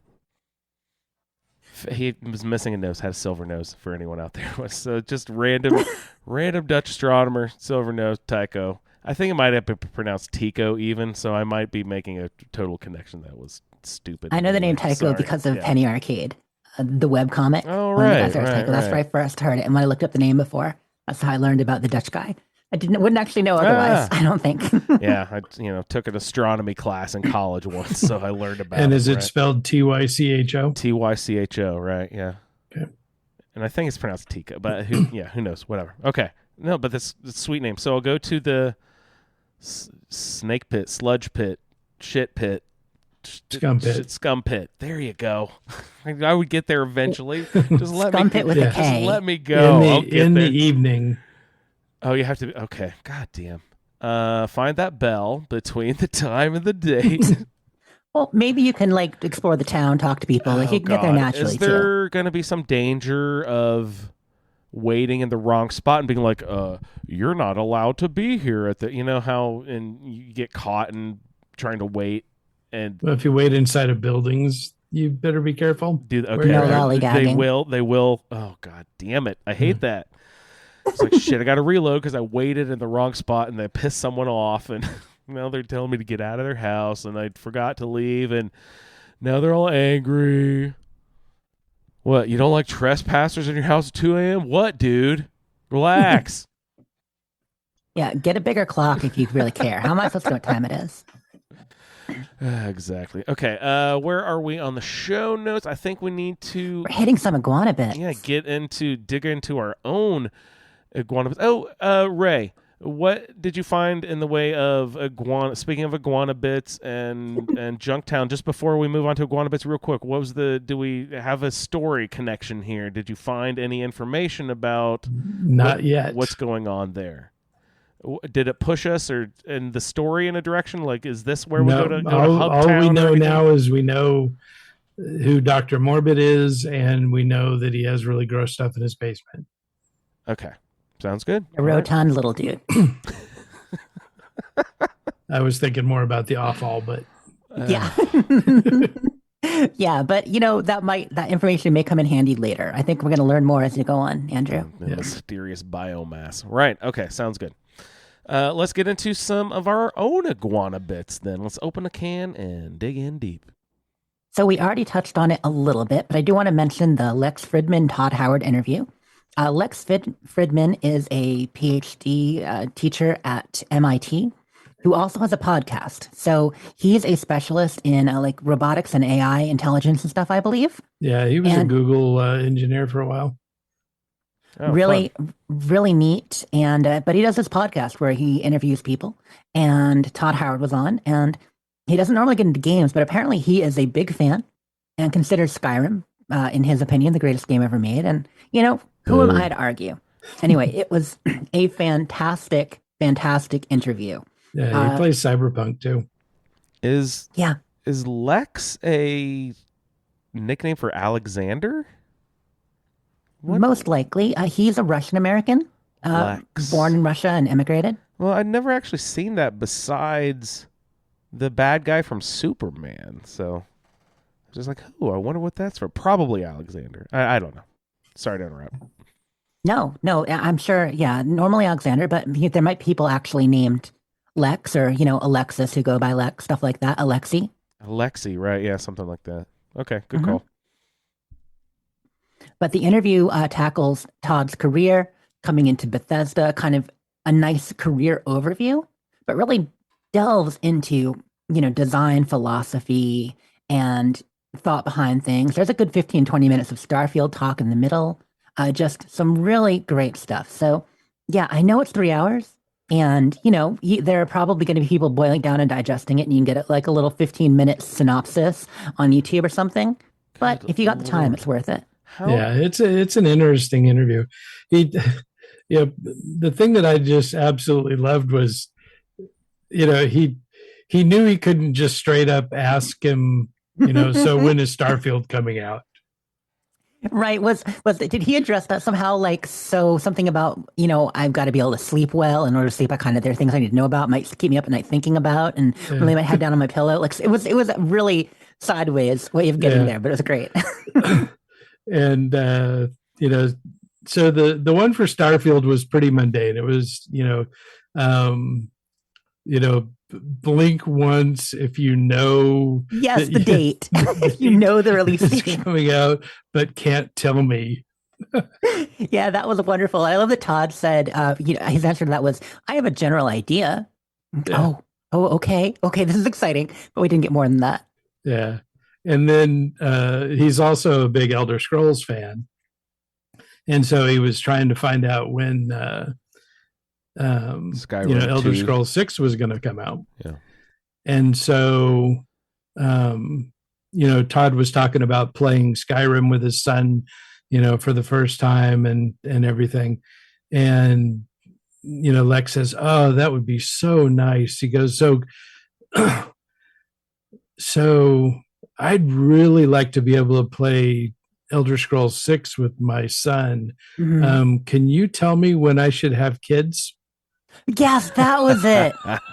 Because he was talking about like the age of being able to, because Todd was talking about his son getting into Skyrim, and now they're starting to watch YouTube videos together. Like his son is like super into Skyrim out of nowhere. And Todd's like, I didn't expect this, but here we go. And he's like, oh, I'd love to have that kind of bonding with my son. So if I want him to be right around the right age. It was beautiful. Can you imagine being a little kid, and instead of when I was a kid, your option was calling the hotline in the back of the Nintendo Power magazine?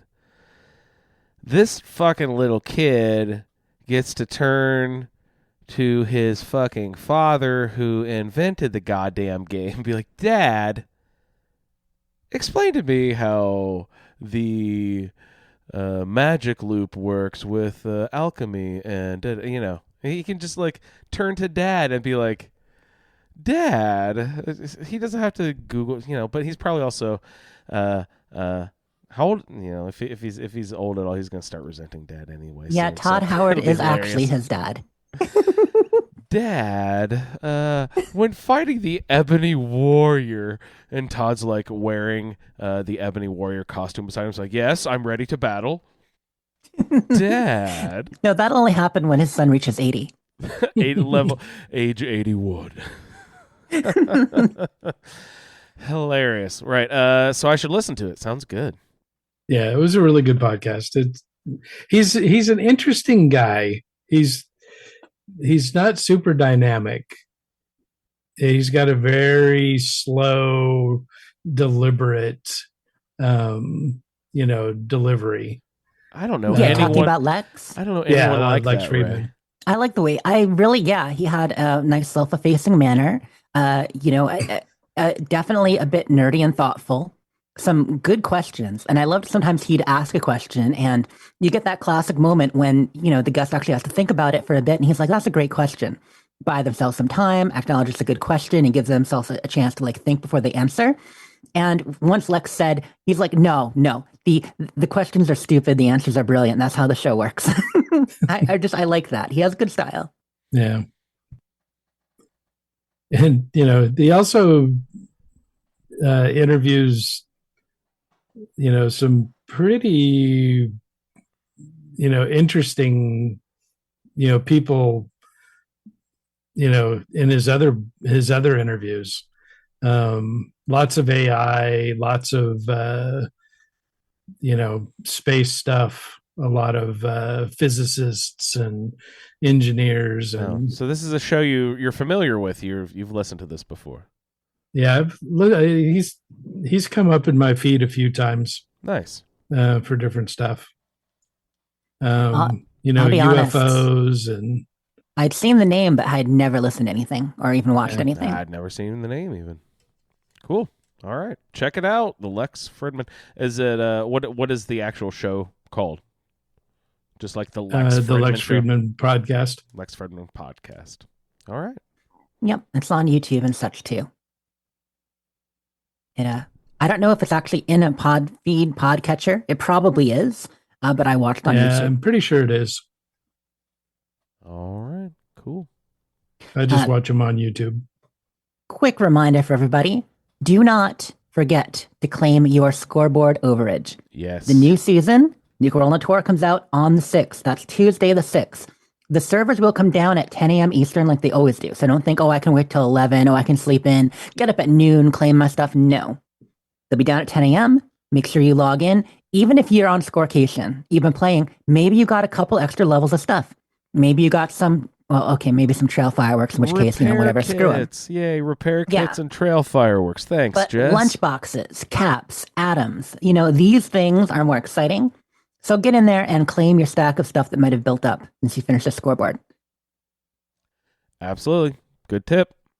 Because you won't be able to otherwise. And I had almost forgotten. I had 5 stacked up the other day. I'm like, oh gosh, okay, gee, let me grab those. And I hope I get this show posted quickly for this reminder, but I think it's only available for 3 more days. But if you don't have the exercise bike yet, get your ass into the Atomic Shop and get that goddamn exercise bike and boost your endurance, guys. Yeah, I like that tweet you put up too. It's funny, our conversation came in handy on the show Thursday night too, because we're going through and talking about the special boosting, skill boosting objects. People like, oh, there's not one for this. I'm like, oh yeah, no, actually this. No, what about perception? There is. The radiation gloves. The radiation gloves work for it, So yeah. Perfect. There's something for everything now. Awesome. Yes. And luck has 2. There's the wizard, right? And then there's also this lumberjack guy that you spend 10 caps and you pull his arm down. You only win a couple caps back usually, but it boosts your luck by 2. So that's fun. Vault Bunyan. There's already multiples for luck. Mm-hmm. So maybe that means we're getting, multiples for others. That'll be fun. I want that photo opticon thing that they had, the faux raptor. The faux raptor, right. Yeah, the one for perception. That thing always looked really cool. I like the animation of it going over your face and stuff. And they have them in Vault 51. It's not like you're not already in the game. Yeah, no shit. Gimme. So, the big thing to talk about, why I say don't forget to claim a scoreboard, is because we have the Nuka World on Tour update. So I wanted to dig into some of that. I mentioned last week that I would get into more specifics this week. So I went through, watched some videos, read all the Reddit posts, checked in on things, and so we've got a little bit of a breakdown for you. If you don't know what you're getting into yet, I wanted to cover that. But the first thing I will mention is that the legacy removal that we all heard about the last couple weeks has been delayed. Why did they balk? What happened there? So that's interesting. And it does seem in some ways like it was maybe a last minute decision. We know they were rolling it out and testing in the PTS, but keep in mind, not everything in the PTS that they test is going to happen on the next update. Sometimes it takes longer. So there was always a chance that they wouldn't be removed this time. We knew that they were testing for that certain weapons considered illegal as in have modifications or legendary effects no longer allowed in the game. were going to be removed. But as far as the actual timeline for that, we kind of extrapolated a little bit, but they did come out and, say that that was on the docket to happen.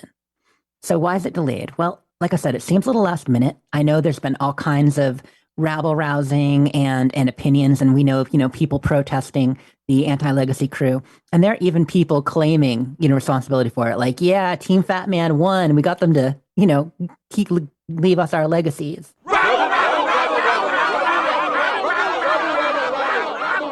But I do not think that it is just that. They took a victory lap, They took a big victory lap. Yeah, a bunch of bozos, really. Let's be honest. Yeah.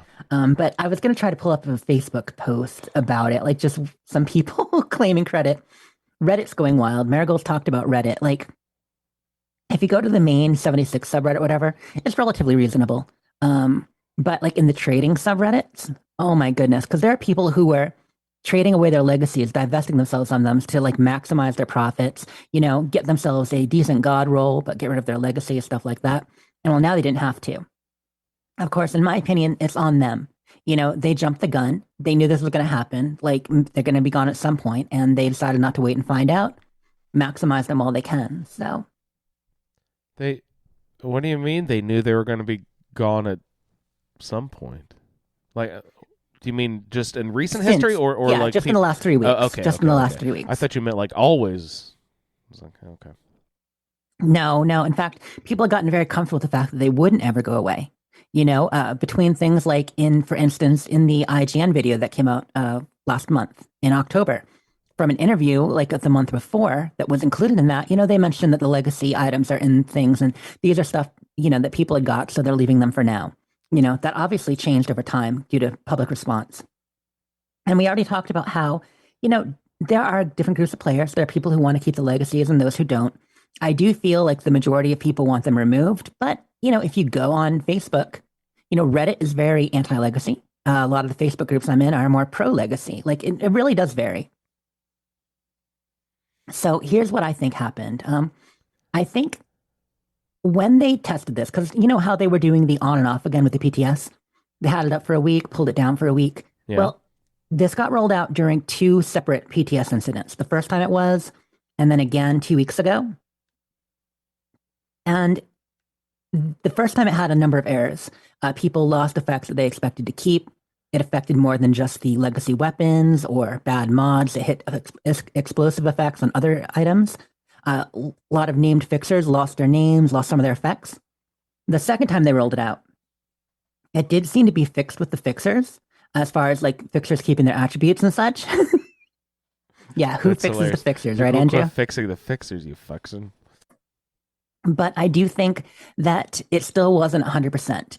And with something like this that's kind of delicate, whereas they are doing something that's going to cause a bit of an outcry that people are going to be unhappy about, the last thing you want to do is screw it up in the implementation and take away people's weapons that you don't mean to. So you have other people legitimately upset as well.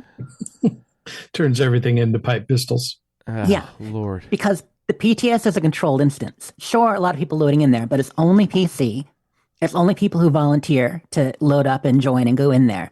You put that actually out into production into the world, there's going to be some variables. So I think they wanted to test it further and make sure that it was going to be exactly what they want it to be, no more, no less, or at least close to it. What percentage of people who play 76 play on PC? I'm imagining 10 to 15%. What is that? What is that number? Do you think?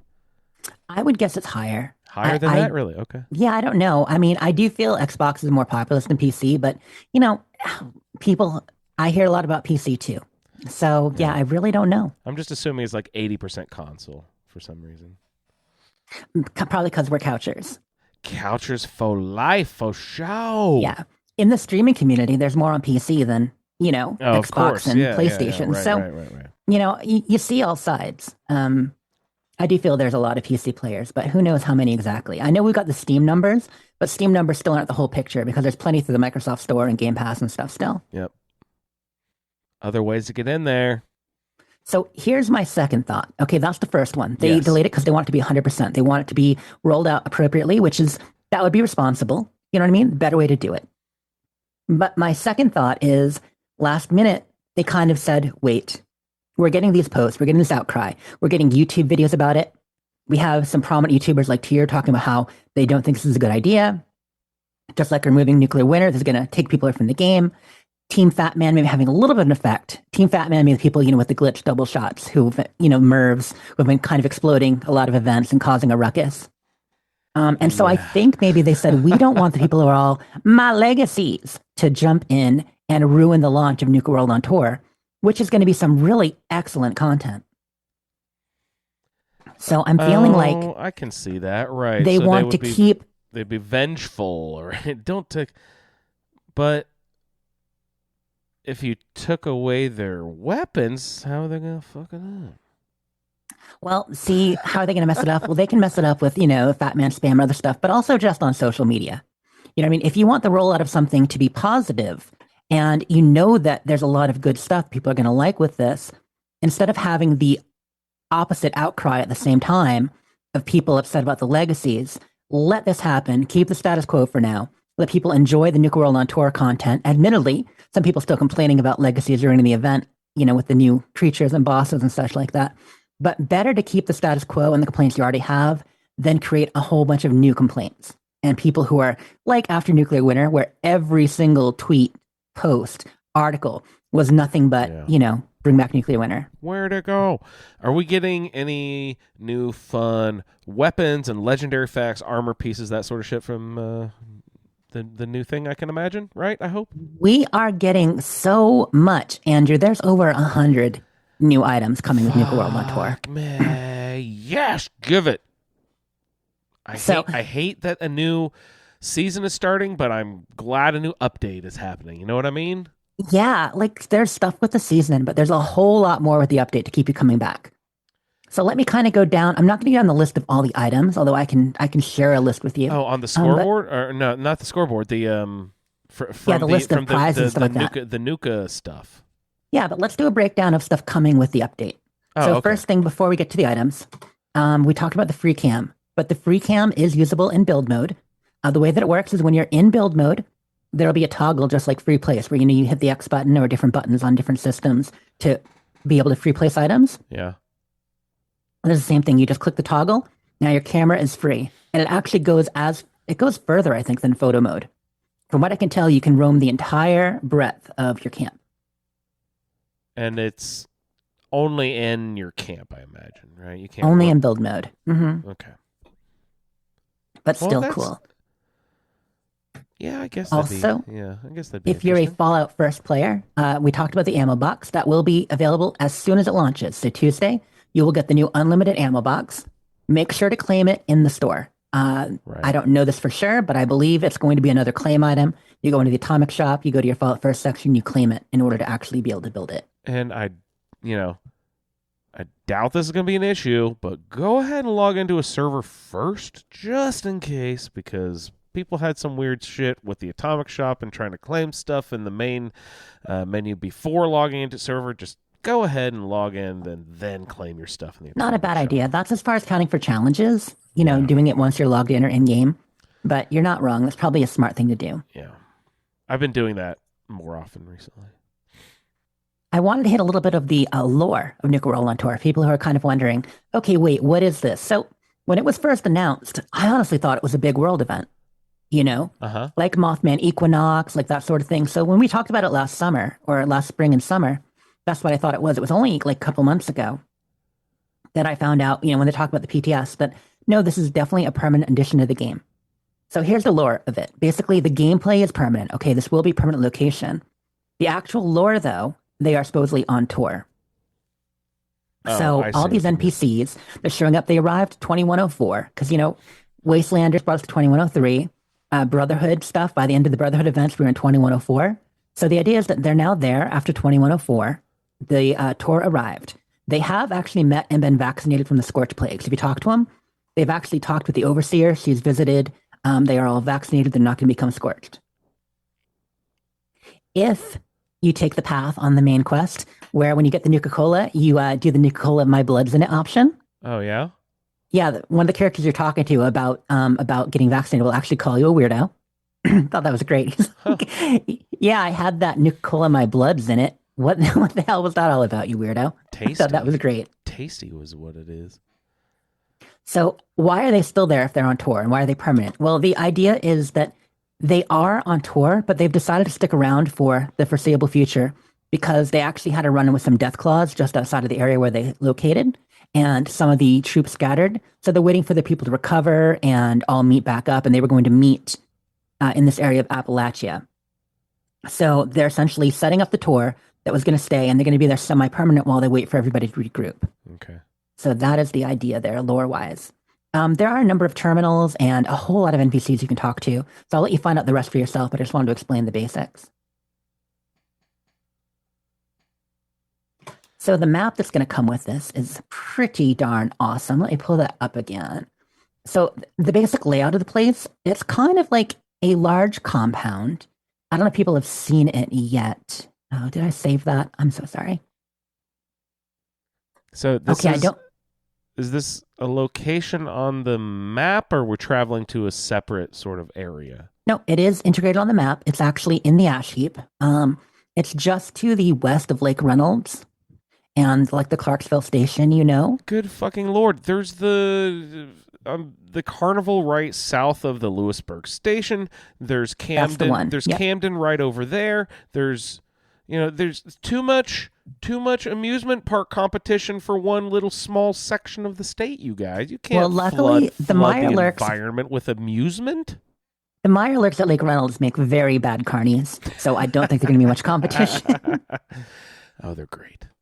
But they are directly to the west of that, and yes, Lewisburg Station. So they are directly to the west of Lewisburg Station, and essentially it's kind of laid out like you have Nuka World, the idea, you know, how there's the map in the different kingdoms.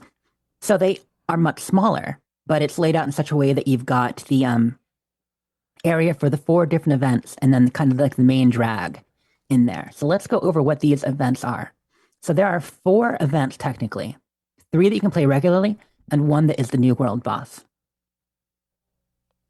The first The New event World is in the boss. Wild West Showdown area. So just like we had, I don't remember what was it called in Nuka World, the Wild West area. The Wild West area. I guess so. Well, you can go to the Wild West Showdown area, and Gunther is the guy there. And there's an event called Most Wanted, where basically you get to play as a bandit. The idea is you're going to go through, you're going to loot as much as you can and evade the law in the time you have. And you kind of get evaluated by how much stuff you pick up and defend yourself. Am I gonna have to fight goddamn bloodworms? I don't think there are any bloodworms. Wasn't it Dry Rock Gulch? Yes, that was it. Thank you. If a gator claw crawls out of that goddamn lake, Jess, I'm gonna be very upset. So there is no Safari Zone and probably no Gator Claw. Oh, But who knows? They could surprise us. No. Don't. So that's the don't one put section that of the in- map. Don't put that out there. Kind of on the northeast side, it's called Wild West Showdown. Gunther's the main NPC there. You also have Spin the Wheel. So that's in the big top. And this is a Bottle and Cappy event. You walk in and you spin a wheel with Bottle and Cappy. And it's kind of like an arena type thing where you're going to get 5 rounds. So the wheel spins, comes up with an event. You go in, you complete the event. Maybe such things as Brahmin tipping, Oh. fighting different types of enemies, collecting items while you're under attack, all kinds of things like that. Let me just pull this up right That sounds here. kind of So fun. I do want to mention Duchess Flame, as usual, has come up with a great guide for it. She's actually publishing them tonight. So it's funny. When I looked earlier, she didn't have these done yet. But yeah, she's actually finished them tonight. She is on the ball. So she's got a guide for the different events here. Spin the wheel. Basically, you go through. You have 4 minutes to move and stand on the stage. Once you're on stage in the big top, you spin the wheel. If it ends on a red, it becomes a scary challenge where you got to protect things from boss waves. Seems like you're actually going to protect the red, blue, and yellow mascots. Oh man, you get death claws, fog crawlers, grafted monsters, even a behemoth is possible. Any If it's- new bad guys? A new kind of enemy thing or I anything? don't see them here in this monster or event anything? yet. Okay. But yeah, there's fun challenges. There's all kinds of different things. So that's the second event. The third event we're looking at is called Tunnel of Love. And that's a classic kind of, it's a small world. You kind of hop on a ride and ride through kind of thing. And it's hosted by Mr. Lovely. Mr. Lovely is a handy bot.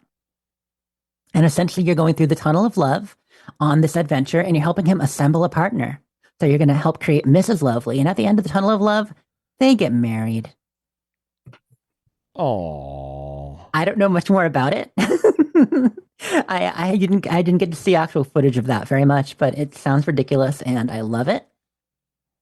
Absolutely. And then the final event with the new enemy that you were hinting about is our new world boss, the Ultrasight Titan. Ultrasight Titan. Is he similar to like a behemoth or something? Earl? What's Bigger. going on here? Bigger Than Earl? What? Bigger than Earl. No. So this is the Ultrasight Titan mole rat. No. What? Mole rat? Mm-hmm. Nice. You've seen pig rats. You've seen rats. You've seen mole rats. Get ready for basically a Titan hippo rat. rats? Titan. Wow. So it's interesting. So the event is called Seismic Activity is kind of, I think, the quest line. No, so there's a whole quest line. It starts with one of the NPCs and you got to look into things and investigate where some shaking is coming from, what's going on. You discover, oh my gosh, there's some kind of creature down there. And that leads you to the Seismic Activity event, which has its own arena area off to the east side of the location. And essentially you have to beat some ultrasight crystals and then the Titan emerges. You got to fight the Titan. It's going to be a great boss. People are saying it's tougher than the Queen. I don't know that it's tougher than Earl, though, from what I've heard. Yeah. Seems like it's actually a little better balanced. Fuck that if it's tougher than Earl. Come on. It's just obnoxious. Exactly. But it looks like a ton of fun. So yeah, that's going to be great. So those are the 4 events, 3 regular events, and then the world boss. Let me take a quick look. So yeah, that's getting updated too. Okay, any new info for you guys? When you say world boss, what does that... You have to nuke the location in order to pull him out. Okay. So just like Earl or Queen or Sheep Squatch, it's a big boss the whole server can show up and fight. Sheep Squatch isn't considered the the pasta Sheep Squatch, yeah. Oh. Yes. Because you got to do the card and the recall. Mm-hmm. Right. Regular Sheep Squatch, no. I guess he's just an actual event boss, really. Just a cryptid at this point, right? Mm-hmm. Awesome. Sounds good. Getting excited, getting pumped for the new content. And we're not done yet. Yeah. What's it? What else we got? The Nuka-Cade game. So I talked about that last week, but a lot of your favorite games from the Nuka world you can play. So you get the bandit shootout where you got to, shoot the little bandit pop-ups all around. Mm-hmm. And we get talked tickets about for that. Get the tickets. I was going to say, God damn it, if I have to collect 100,000 tickets, I'm going to be mad. Hopefully not. There's the Thirst Sapper race where you got to, squirt the gun to zap the animals across. Okay, right. And then the final one is the Whack Commie. Oh, right, of course. Got to whack a commie. Why not? So that's going to be a lot of fun. You get tickets, trade them in for prizes, and then there are a bunch of vendors. So you can get prizes from the events. There's a combination of loot pools for this. So each event has their own specific prizes you can win. And there's also a large generic loot pool that you can win from. So basically, there's no reason not to do pretty much all the events. They want to make it so that if you really like one event and you get all its specific prizes, you can still keep grinding out the general prizes through whichever event you want. So there's a specific event loot pool for each one, and then a big general pool you can pull from. Huge list, like I said, over 100 items between what you can win and also what you can buy. When it comes to buying, you get them from vendors. There's Chloe the Clown, a wandering vendor. She's a Miss Nanny bot who's a clown. There is Betty Hill, who I think she is maybe around the Spin the Wheel event. I'm actually not sure where she's located on the map, but she's one of the NPC vendors. There's probably like 9 or 10 NPCs. Like there are so many NPCs here. Nice. And then the last NPC vendor is Del Walsh. So, that's special because Del Walsh was the senior paramedic at Nuka World outside of Boston. So you actually run into holotapes from him during, if you actually play Nuka World in Fallout 4. And this character is no longer employed at Nuka World. He was on the tour when the war struck out. That's fun. I like that. Good job. Good connection. Yeah, so there's a holotape, and I'm trying to remember what it was. I think it was the one in the Safari Zone talking about safety measures and how we need to improve this and that for safety for the performers. But they decided to make him a character actually in the game here, so I thought that was great. Really cool. So I just want to say thanks again to Duchess Flame. She only had one guide up when I was looking the last 2 days, but yeah, apparently tonight she's publishing a bunch. That's duchessflame.com, I believe, or just type in Duchess Flame. She does some of the best guides on the web these days. Like really, really good for the game. Ooh, sounds good. She has a food and drinks guide too, if you want to learn about that, Andrew. Ooh. I'm always game for that, of course. I think I heard there were 12 foods and drinks. So that's it for my Nuka World on tour info. A whole lot coming. Most of it dealing with the event and such, but still really looking forward to what's going to happen Tuesday with that. Absolutely. Get Coming your auto download update stuff set up so you don't have to start it yourself. Your Xbox people out there, I'm talking Good about. call. Yeah, reboot your system. You're ready to go. Get ready. Prepare. And all of you out there who are like in the home stretch, you just get to the end of that score. Just do it, man. Get your Barry Mentats, sleep, get your lunch boxes, get your brain bombs, get all that shit together and go. You can do it. Find out that scoreboard.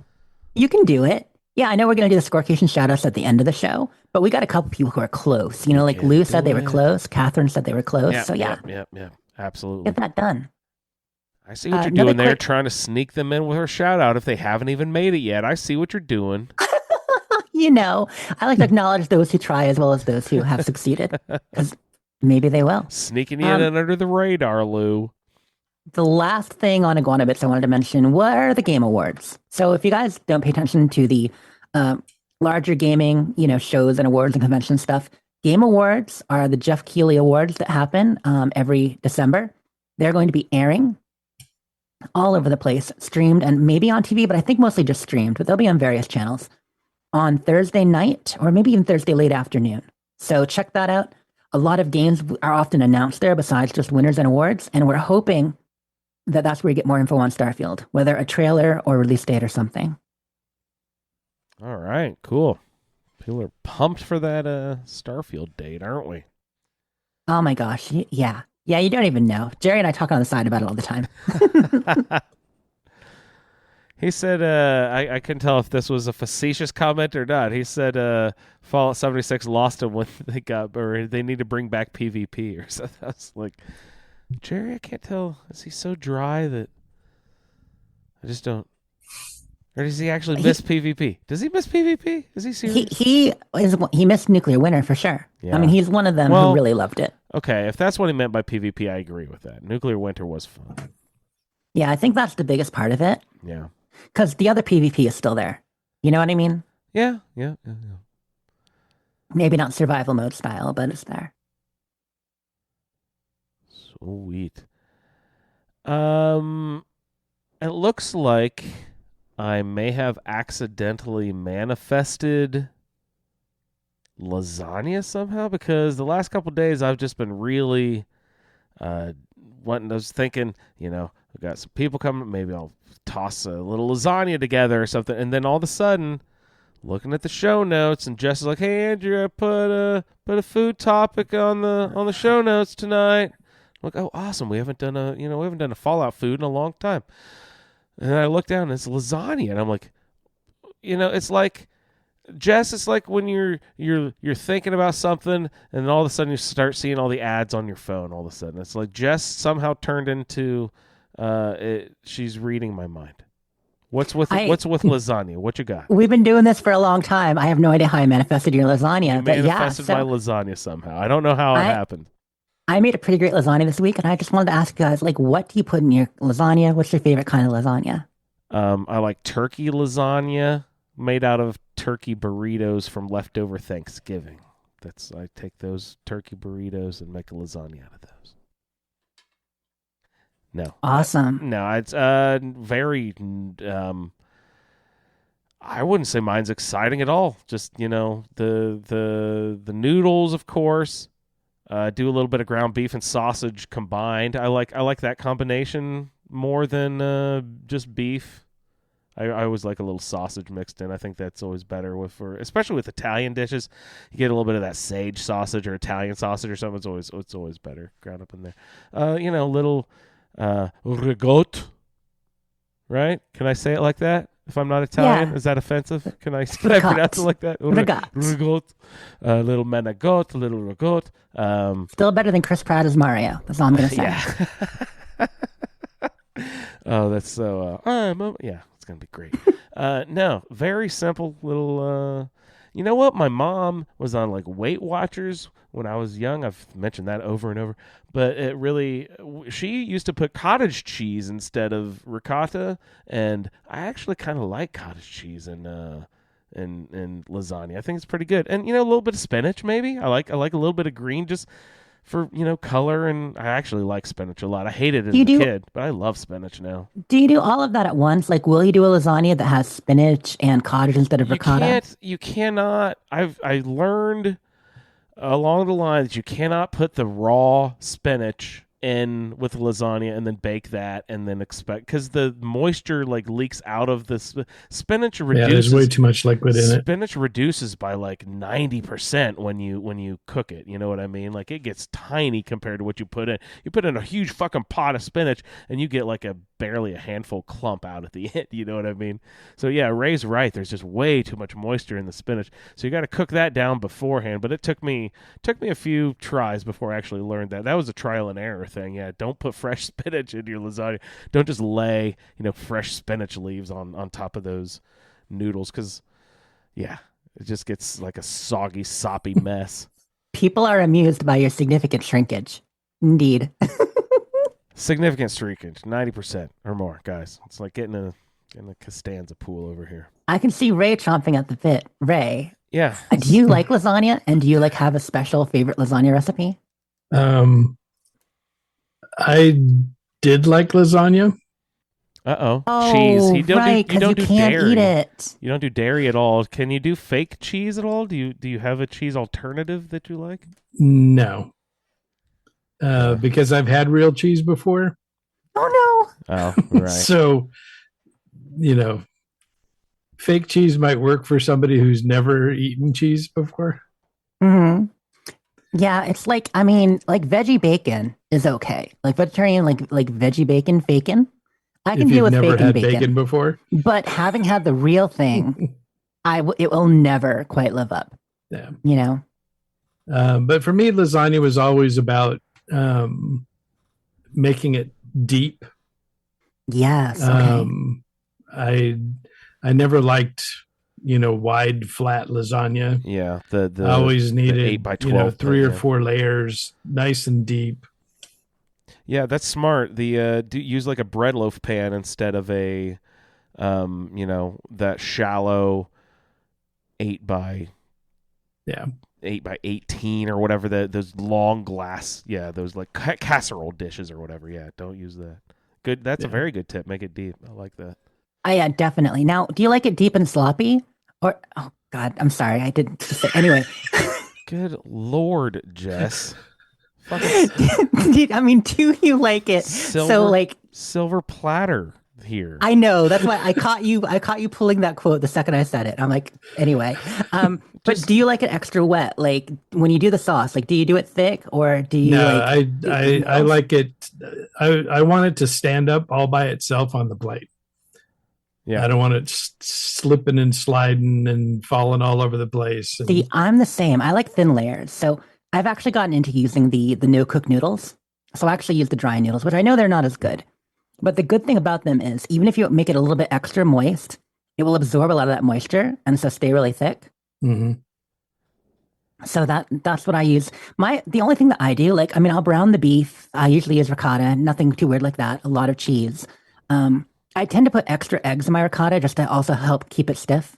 Yeah, that's good. But then I like emulsifier. I'm so into Mexican food. I usually do a layer of salsa. So that's like my weird thing that I do occasionally and did on this last one. They're not enchiladas here, Jess. Doing lasagna here. What are you doing? No, It's delicious. A nice layer of salsa, get that spice in there. It goes well with the oregano and stuff like that. It's wonderful. Yeah. Are you kidding? It. And then take a torch to the top. Okay. Brown up that cheese a little on top? Yeah, you want that cheese to be coffee dark. Yeah, the way I'll do it, because after you bake it for an hour and a half, you do most of it covered, but you uncover it towards the end. Put it on Yeah. broil Yeah. and just let it broil on high for a good 4 minutes. Get that Yeah. nice and I like that too. Get the edges crispy. Yep. And I always feel like the worst person on earth when I eat this, but veal is a very superior meat to have in no matter what your Italian dish is. I love it. I have never Lasagna. had veal. Oh, God, it's the fucking best. I always feel like a dick when I eat it, but it is very tasty. Ray, how do you Yeah. feel about veal? Delicious. Isn't it suck how good it is? Makes me feel so guilty. But it is wonderful. Yeah, lasagna.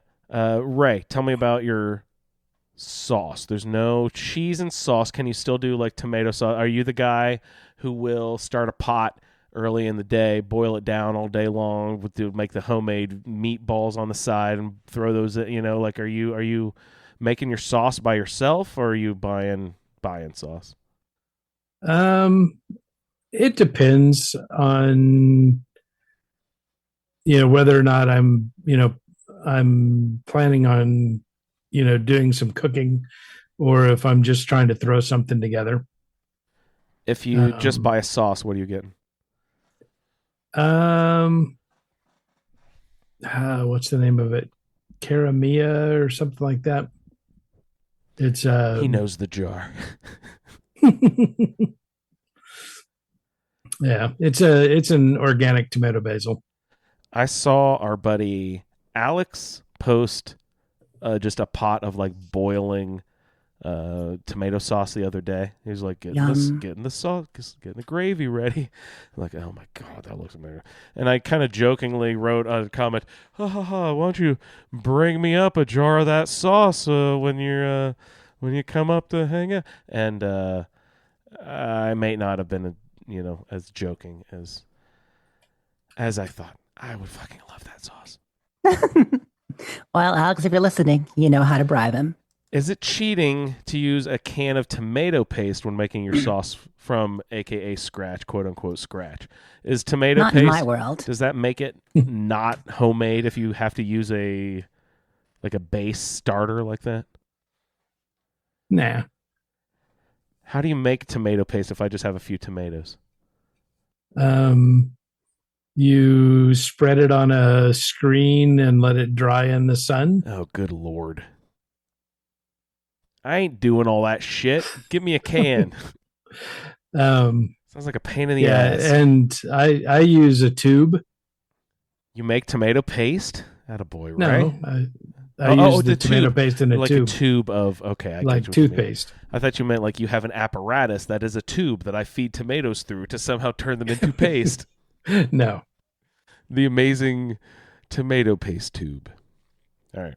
Yeah. Homemade tomato sauce just sounds like the best Homemade thing sauce ever. is wonderful. Yeah. Adding the spices, letting stuff simmer, putting in whatever. But so lasagna, I love it. And it's exactly like we're talking about, a little bit drier. I like to do lots of layers of noodles, not too sloppy so it all slides around. And You ever made delicious. your noodles? Noodles are like yes, I've made pasta before. Flour and goddamn water. It's so easy. Like what? You ever made lasagna noodles? You ever done it, like rolled them out and done all that? I've never tried that. Cooked, no, but I've done a lot of times where I've bought the homemade pasta lasagna noodles. Okay. Like stuff that was made on prem. Nice. And and use that to cook. But I had friends who loved making their own pasta. So I mean, I've had pasta parties where I've made lots of fettuccine and stuff like that. And it's great. You run it through the you press it out, you run it through the roller, you hang it all to dry. Yeah, that's so Yep. fun. My wife and I made some homemade chicken and dumplings. It wasn't last weekend because I was on the road, but 2 weekends ago must have been now.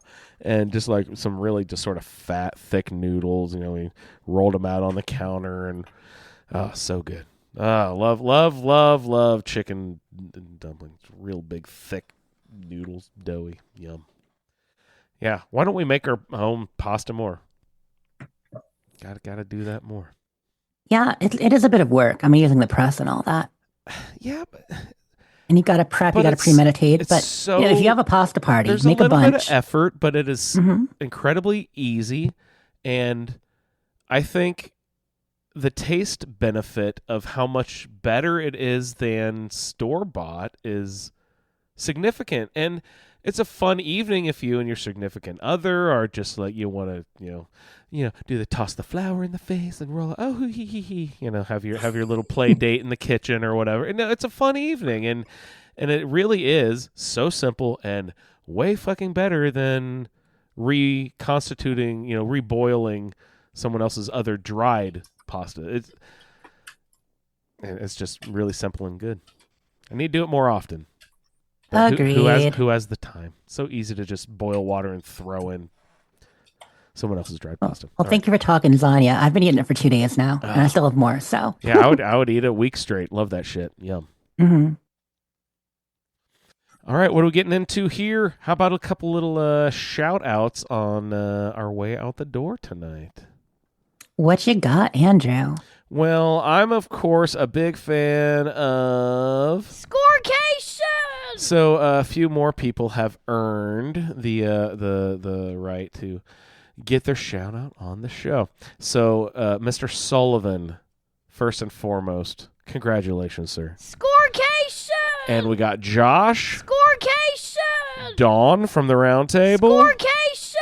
and Draco. Scorecation. Congratulations, everyone! You earned a Mo Scorecation shout out. Get ready for 2 days from now, 3, 4, 4 days from now, whatever.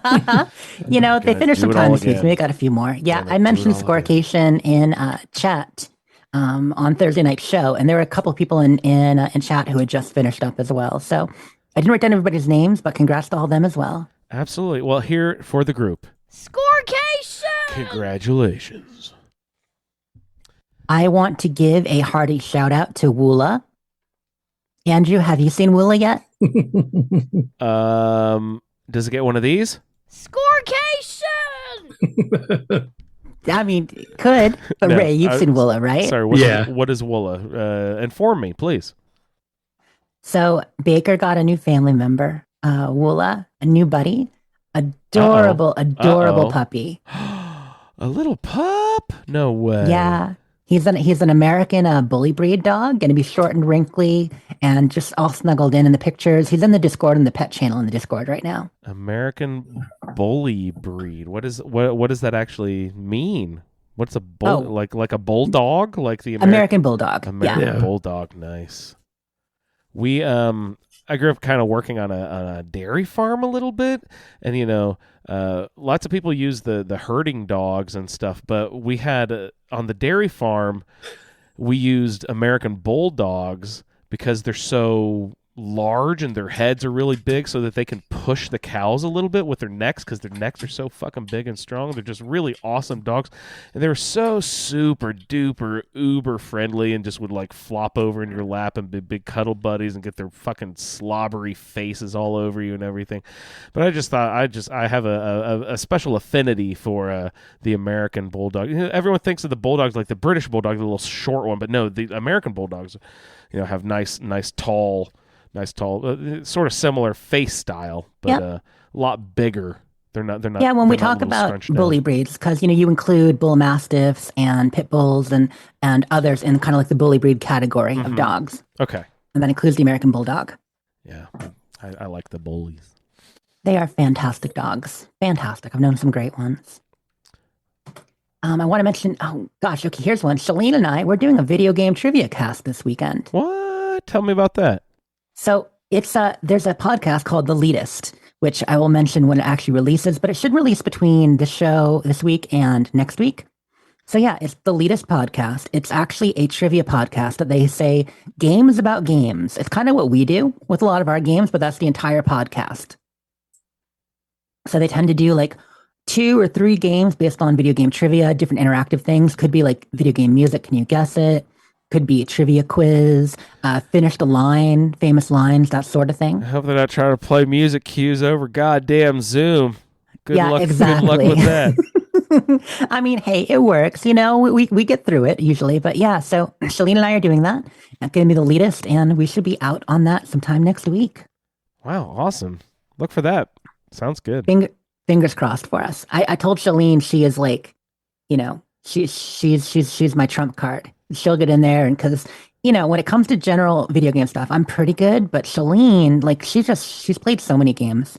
She's got a lot Good of Lord. trivia knowledge up there. Jess is saying someone else has played video games, right? Like Jess has played 10 billion video games compared to me. I played like 3 video games in the last 10 years. I want to give a shout out to El Jorge. Some of you guys know El Jorge. He is a Fallout 76 player, but he's also a maker. He does a lot of things, painting, crafts, models, that sort of stuff. Anyway, he's doing a giveaway on Twitter. So we retweeted it, in case you didn't see, Andrew. We retweeted this, but nominate somebody in response to his tweet that you feel, does cool things in the community, creates cool stuff, has been big support to you, anything like that. Who plays 76, who hasn't gotten anything from Bethesda or what have you. Because you know how Bethesda recently did the Responders Pack giveaway for the pit and stuff. So he's like, I don't want people feeling left out. I feel left out because he didn't get anything. And he said, yeah, I want to do a giveaway. So he's going to give away a couple of cool ass Fallout-based prizes to someone who's nominated on his tweet. Well, cool. All right. So shout out to him for doing that out of his own pocket. I thought that was awesome. Yeah, very nice. Shout out to Budgie Coffee Co. They are an Etsy seller, another creator and maker. They do a lot of, they do mugs, cups, all kinds of things. And I got some stuff from them. I got a package for them last week. Got a kick-ass, I don't have it up here, but I got a kick-ass Brotherhood of Steel mug, Vault Tech mug, some really cool pins. Yeah. And I got that $50 you sent me for the advertising for that drop, so I'll just add that to the fee there. I'm advertising people today. That's what I'm doing. No, but these are mostly friends giving stuff away, and She's making goddamn pitches on for other companies, you guys. Budgie's an Etsy store, yeah, but they're great. They're great people. I want to shout out Mocha and Jerry. Another company? No. Mocha and Jerry are friends and listeners. They are both in the process of building new PCs too. Jerry just finished his. Mocha's ordered all his parts. So apparently all the new PC talk has inspired people to upgrade. Is this our Jerry, I assume? Yes. Is he building it for Starfield? We didn't talk about that. You know how Jerry's always getting new technology. Yeah, he's really it'll be obsolete before Starfield comes out. Don't say that, Ray. You're gonna piss people off. Oh my Lord. If you actually want to know what he's building it for, in his case, he's doing a lot of Flight Simulator. Remember how he's playing that a bit? Yeah. He's also doing, what's the other game? It's a spaceship game.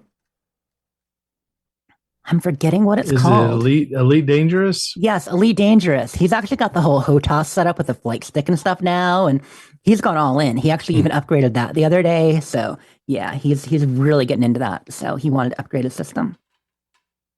Wow, that's awesome. Well, congrats on the new computers, you guys. So who else should I advertise tonight?